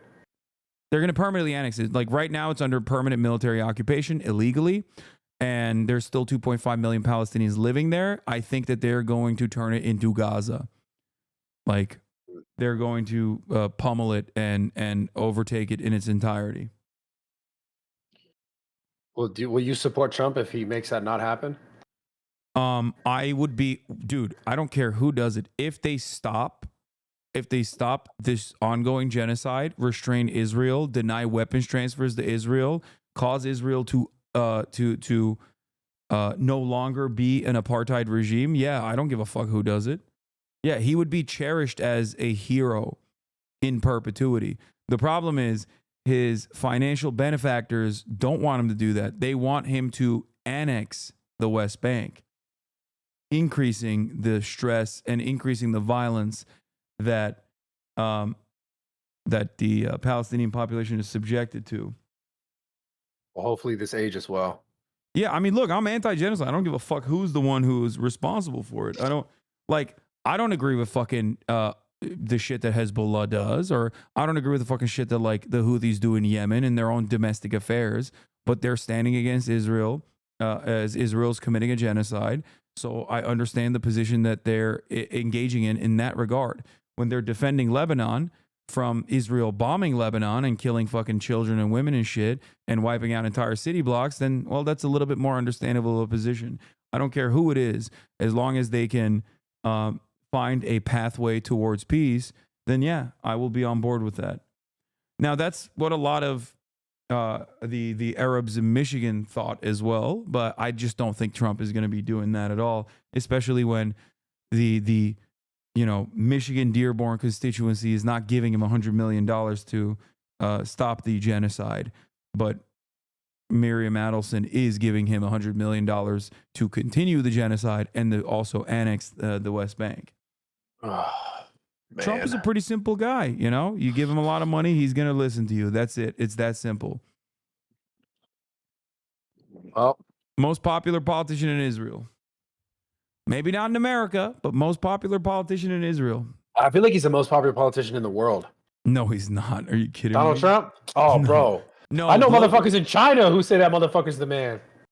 What? No, no I'm Chinese. dead ass. No Chinese citizen. No unironic, normal Bro, Chinese citizen thinks Trump is good. I play Overwatch with a legit Chinese person from China. Yeah, give and me he his says they fucking love info. him. I'm gonna report him to the goddamn. Give me his I'll give info. you I'm his gonna number. report him to the goddamn authorities. He's going to a What fucking are you, the education fucking camp. feds? What the fuck? I'm the feds for the CCP, baby. Bro, what the I'm fuck? taking Nah, I'm taking his goddamn social credit away, disrespecting Xi Jinping like that. Nah, that's great. Nah, they didn't say he was better than him. They just said they think he's the man out there. They do not think he's the man in fucking I don't know, bro. That's what I heard. I heard he was the man. I heard they said he was the man. Straight That's up. crazy. Bro, like I'm dead serious. I'm not even saying it like jokingly. Like I'm literally on the headsets with the guy right here. I talk to him when I play Overwatch. I swear to God. And he's straight from China. I swear, bro. That's funny. I'm not even like I don't give a fuck. It's like it's what it is. But yeah, I don't think that's reflective of the broader societal attitude towards Donald Trump in a nation with like a billion people. But I'm gonna go to China and check it out for myself, bro. I want to go to China and check it out too. I gotta find this guy. I'm gonna speak to him, set him straight. Nah, man. I think he's onto something, man. I'm gonna report him to the authorities. They're gonna take his gaming hours away. He's not gonna be able to play Overwatch no more. That's crazy. Get back to work.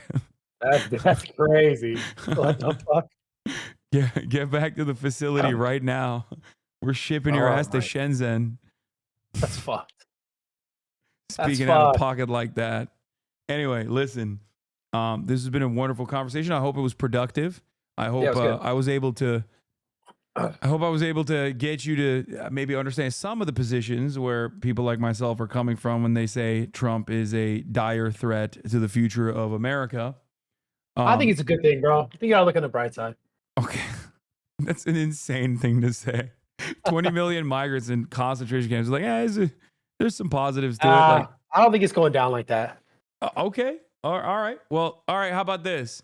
I have already said if Donald Trump stops the genocide and actually causes Israel to applies pressure to Israel to no longer maintain an apartheid, no more fucking annexation of the West Bank. Now we have an actual peace negotiation in place. They're like literally fucking going towards full-blown sovereignty, right? I will apologize. I will say, Donald Trump, you're my goat. And I would not even have a problem with that, with saying that, right? Now, would you do the same? Would you say, God damn you, Donald Trump, you piece of shit, if Donald Trump, day one, started mass deportations like he said he's going to do? I never said that I didn't think he would do mass deportations. Oh, wait, you're saying, but you just don't think it's going to go down like that? Yeah, I don't think what does that mean? like that. I don't think it'll be that cut and dry. What do you think is going to happen then? From what I understand, it's the people within the past 4 years. I don't think it's like he's going to go for people from 30 years. Okay, but even if it's people in the past 4 years, which is not, but even if it was people in the past 4 years, like, do they constitute any sort of security threat to the United States of America? I mean, if they don't, then they don't, right? Except the fact that they did come in illegally when I know, but it's crossing a border. It's normally a civil. It's not like even a felony. I think they increased it to a felony, but originally it was not considered like a major crime at all. Because it's like jaywalking. Like, I know we make a big deal out of it, but like, unless someone that crosses the border is like actually committing a crime, they're not really doing anything bad. Like, they're not harming anybody. They're just fucking working. You know what I mean? I mean, obviously those cases, yeah. But yeah, it's still like it's a civil offense, right?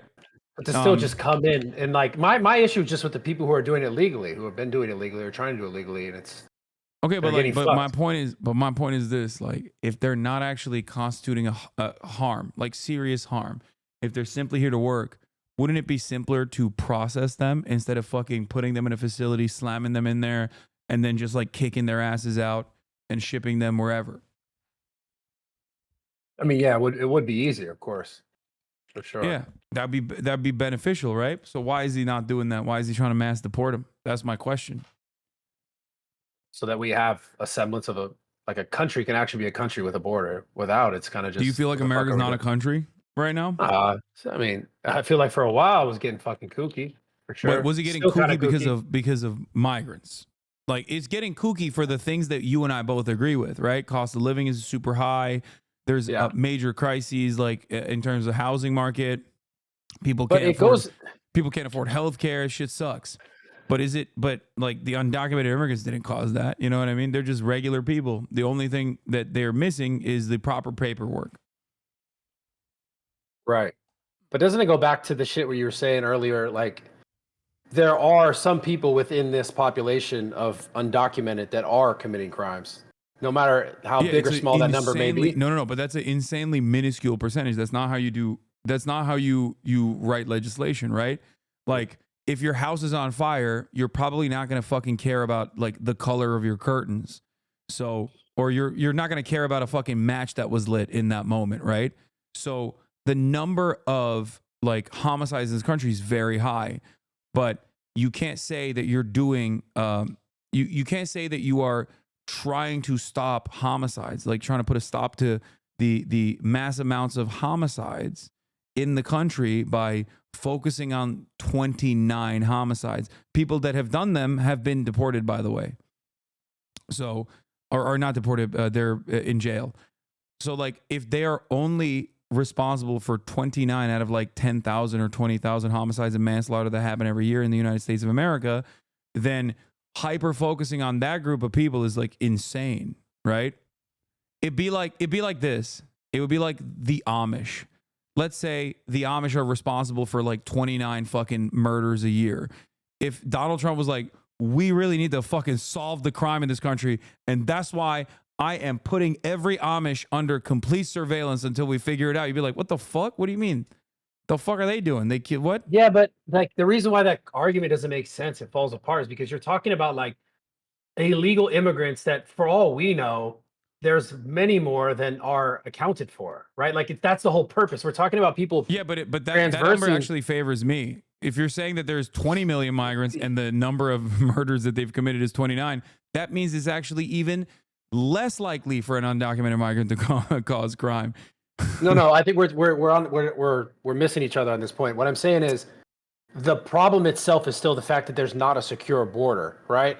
So if there's not a secure border, and if we're saying we're reporting there's 20 million or there's 10 million or 5 million, for all we know, that number could be exorbitantly larger. What I'm saying is, so if you're referencing how many people are committing crimes, you're referencing only the ones that we're knowing that we've counted. We said, hey, this is someone from this region that wasn't here, that is illegal, that committed a crime. So you're saying that like potentially all of the like unsolved murders that are happening are like absolutely not. But I'm saying there is a part that you still have to go, okay, this also has to be amended and fixed. Okay. Just like there's tons of other things. There's data for this as well, right? Like you look at criminal convictions, right? You look at arrest records and criminal convictions, right? So as far as how many undocumented migrants are responsible for crime or responsible for homicides and manslaughter, you can match that up with against like the amount of crimes that are unsolved. If the likelihood of an undocumented immigrant doing crime is like 2 times lower or 3 times lower than the likelihood of an American citizen doing crime, then there you go. It's very unlikely that these unsolved murders are even these unsolved murders are being caused by like undocumented migrants at all. It's most likely still going to be documented U.S. citizens. That's just how data works. Let me ask you a question. It might sound crazy. Who do you think should do crime in the U.S.? Undocumented citizens or citizens? I don't think anybody should do crime. I'm anti-crime. Certainly not, right? We both probably agree with that. The argument is like if they were an imminent threat, if they were just like, if undocumented migrants were just like literally, if Trump was right when he said undocumented migrants are killing 100,000 Americans a year, then yeah, I'd be like, that's a fucking, not even a normal problem. That's a major problem. We got to do something about that. So my question is, why do you think he feels the need to lie about it so severely so that he can justify his deportation process. If it's not the case, if it's not the truth. If which is not the case, it's happening, it's up in a crazy rate. My question to you is like, why do you think Trump lies and says undocumented migrants are doing, unimaginable amounts of crimes if that is not the truth? Why do you think he feels the need to lie about it? Because if it was the truth, if they were actually constituting like a severe threat, he wouldn't have to lie about it. He would just tell you the actual data.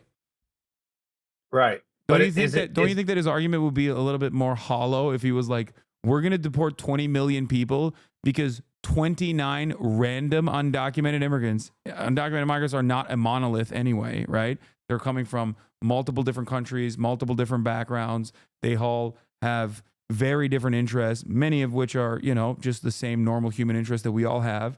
But if he were to try to monolithize this entire group of 20 million people and then justify this mass deportation policy by saying they did 29 murders and homicides, including, drunk driving incidents and shit this past year, people would look at him and go, what the fuck? Dog, 29? Like, don't you have more serious shit to worry about? You want to be the fucking president. Right, That's why he has to lie. Because when he lies like that, he gets guys like you who are, kind individuals, empathetic overall, to think, well, maybe there's a bunch of fucking crimes that are happening. You said empathetic overall. I thought you said empathetic. I was like, hold on a minute. Empathetic. Okay. No, empathetic. Empathetic individuals in general. Yeah. You look at that and you go, well, maybe there's a lot of fucking crime happening that, that we haven't accounted for. He probably knows. He was the president. But still, though, the crime is illegally entering a country. There's still a crime. Like, it's not obviously it's not like a fucking. Okay, blowing past a stop sign is a crime. You know what I mean? Yeah. So, but that's we go back to the original point, which is like, okay, but it's a harmless. It's a crime. It's a victimless crime. Is my point. Like, not everything that's a crime needs to be dealt with the most severe penalties. And I think forcible deportation is one of the most severe penalties that someone can withstand. So the crime needs to match the punishment, is my point. If undocumented migrants, which are not even like one unit of people with a hive mind to begin with anyway, they're just normal people, they just don't have the proper paperwork. If they're not doing a serious crime, anything beyond like blowing through a fucking stop sign, then they shouldn't be deported. That's crazy to me. But then we're talking about earlier, like the people who come in legally, like, so it's fuck them. No, it's not fuck them. They should have an easier access to the United States of America. That pathway to citizenship should be those restrictions should be eased dramatically. I'm not saying that people shouldn't be processed at all. I'm not saying that at all. I'm simply stating that if that access was readily available to people, then there would be significantly less people that are crossing the border illegally because they would just go through the regular points of entry. Yeah, so having a wall makes sense. No, it benefits the cartel that there is no ease of access. Like, that's talking about this, to get money paid to fucking traffic people. Yeah. Carter in my chat said, for like 100 years, you just showed up, stayed 7 years, and we're a citizen with a signed name. That's it. Yeah. And that's the other part. That's what makes America great. The irony is America, unlike our European counterparts, is actually way more open-minded to immigration. And like, that literally was the reason why America was so fucking sick early on. Like, I'm sure at a certain point, your parents came here under similar circumstances. You know what I mean? Like, they came here and they got citizenship, depending on how many generations removed you are. Like, that's it. And that's what we used to do for people coming over the southern border too. That's why so many Texans will say the border crossed me. Like, I didn't cross the border crossed me. And that's the case. That's the reality. And it's hard to envision a world where that is still the reality, because it seems so far removed from where we're at now. But that's because of a metric ton of propaganda that you experience, that you see, that you engage with, and then it breaks your brain a little bit, and it causes you to think like, oh man, maybe these guys are actually kind of scary. They don't even speak English that good. What the fuck? Like, I'm scared. That's where this comes from. It's the fear of the other. And people like Donald Trump. Do you really think that? What do you mean? You really think people are? You think that this comes from the fear of the other, not just the fact that like people just want to feel like their country is not letting just random shit pull up into it? You don't think it? You don't think that's the reason why? Well, if the random people that are pulling up to the country is like literally the foundational basis of America, that like motherfuckers just randomly pulled up here and they became citizens, and that's how we started the country, and that's how we did it for years and years and years. But now all of a sudden we're like, whoa, whoa, whoa, we can't be letting these Mexicans in. Then there's got to be a separate reason for that, no? Because I don't think Donald Trump has issues with like people from Norway coming into the United States of America. I don't think actually he has said that. He literally has said, I don't mind people coming in from Norway or other countries. I just don't want them to come from shithole countries. That's what he said. He said, send me that clip. I want to see that shit. Here, I think I gotta see that shit. It was a news article. So someone said that he said that. Yeah. So he didn't say it himself? I think he might have actually said it like openly, but I don't. The UN Human Rights Office said the comments, if confirmed, were shocking and shameful and racist. The Trump comments were first reported by the Washington Post, which said the nations referred to by Trump also included El Salvador. President Trump referred to Haiti and African nations as shithole countries during a meeting with a bipartisan group of senators at the White House. Bro, he said it in front of Democratic and Republican senators, dude. Who said he said it though? I want to see it. There's no video of him saying that? I don't know if there's a video.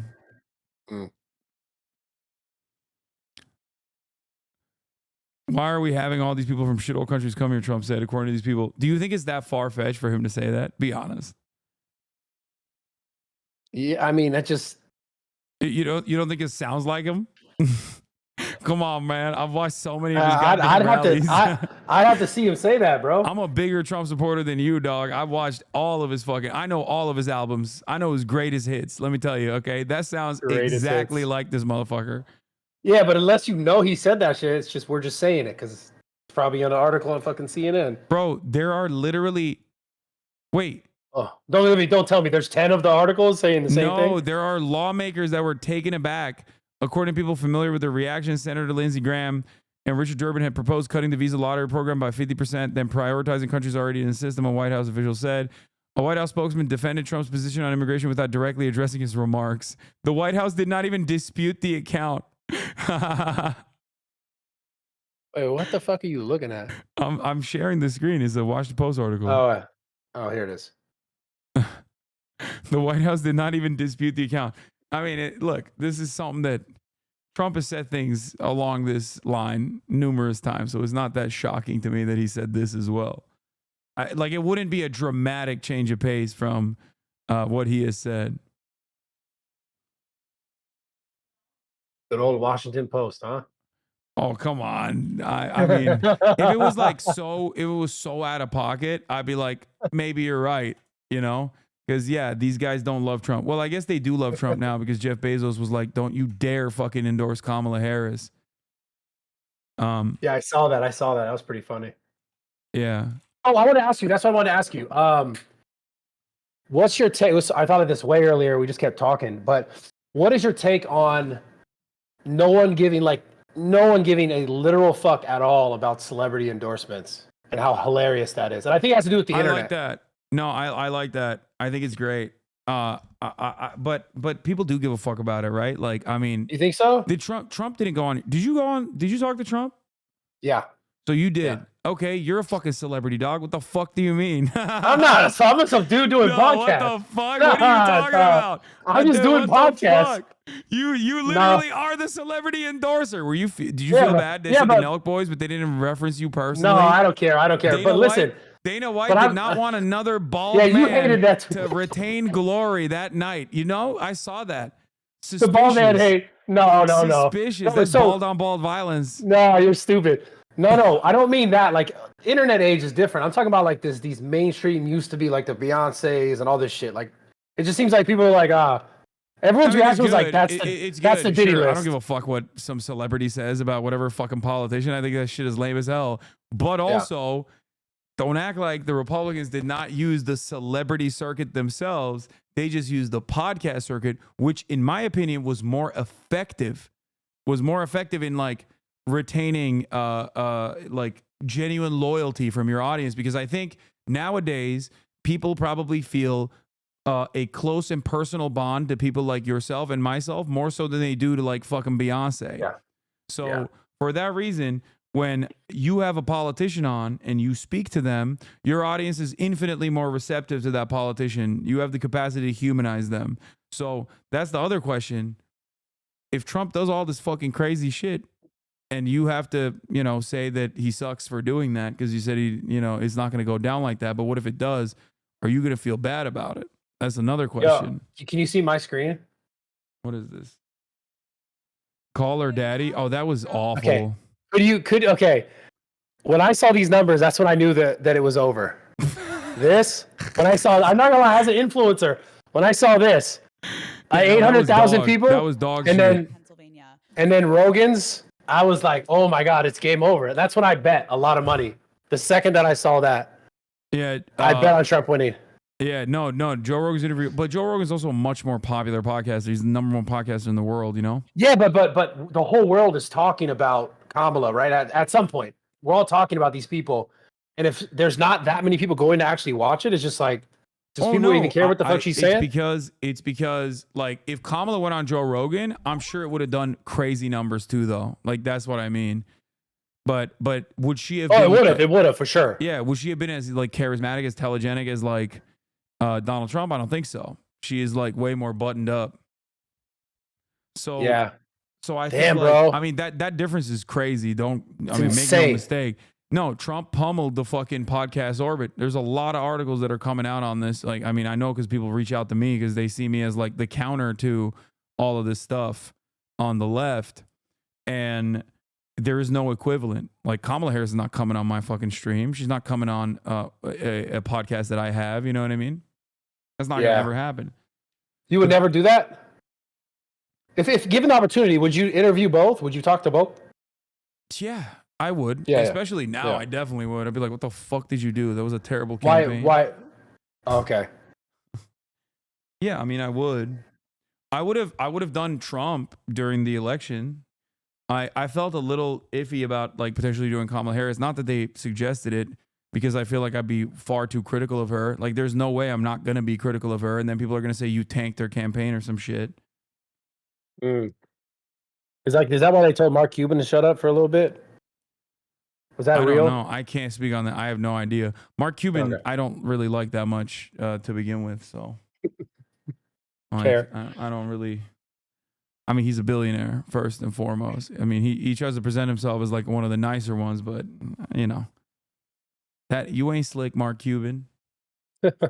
Not getting past me. Oh man, no billionaires.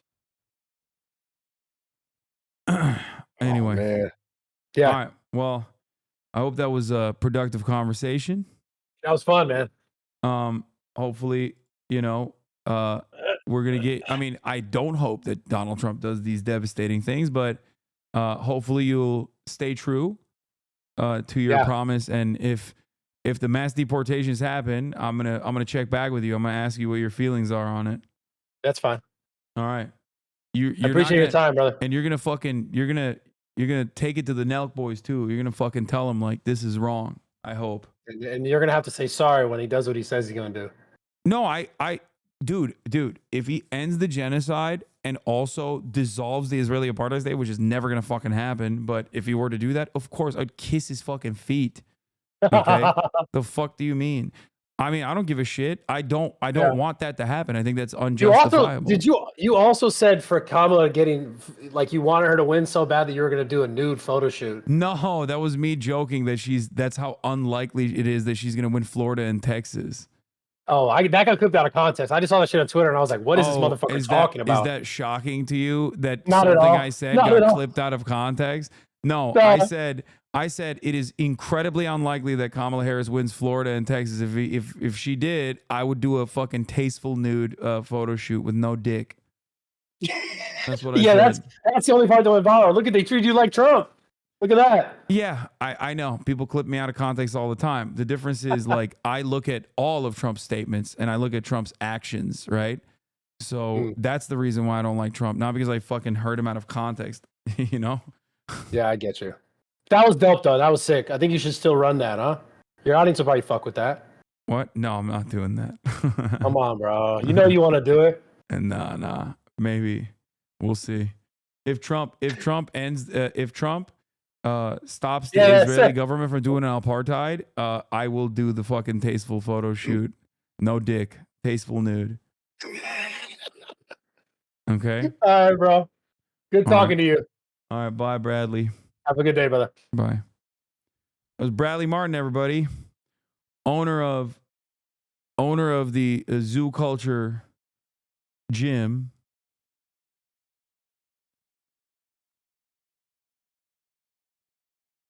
Dog, if he stops the genocide, you got to show dick. No, we're not showing dick.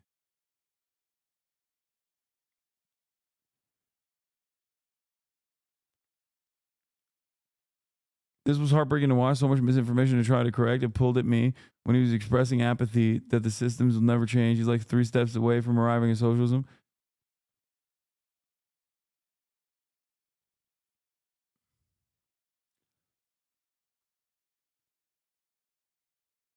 I think if Trump ends the apartheid, we deserve full dick. That's crazy. What are your thoughts on how that went? Do you think you reached? Do you think you reached him on anything? Maybe.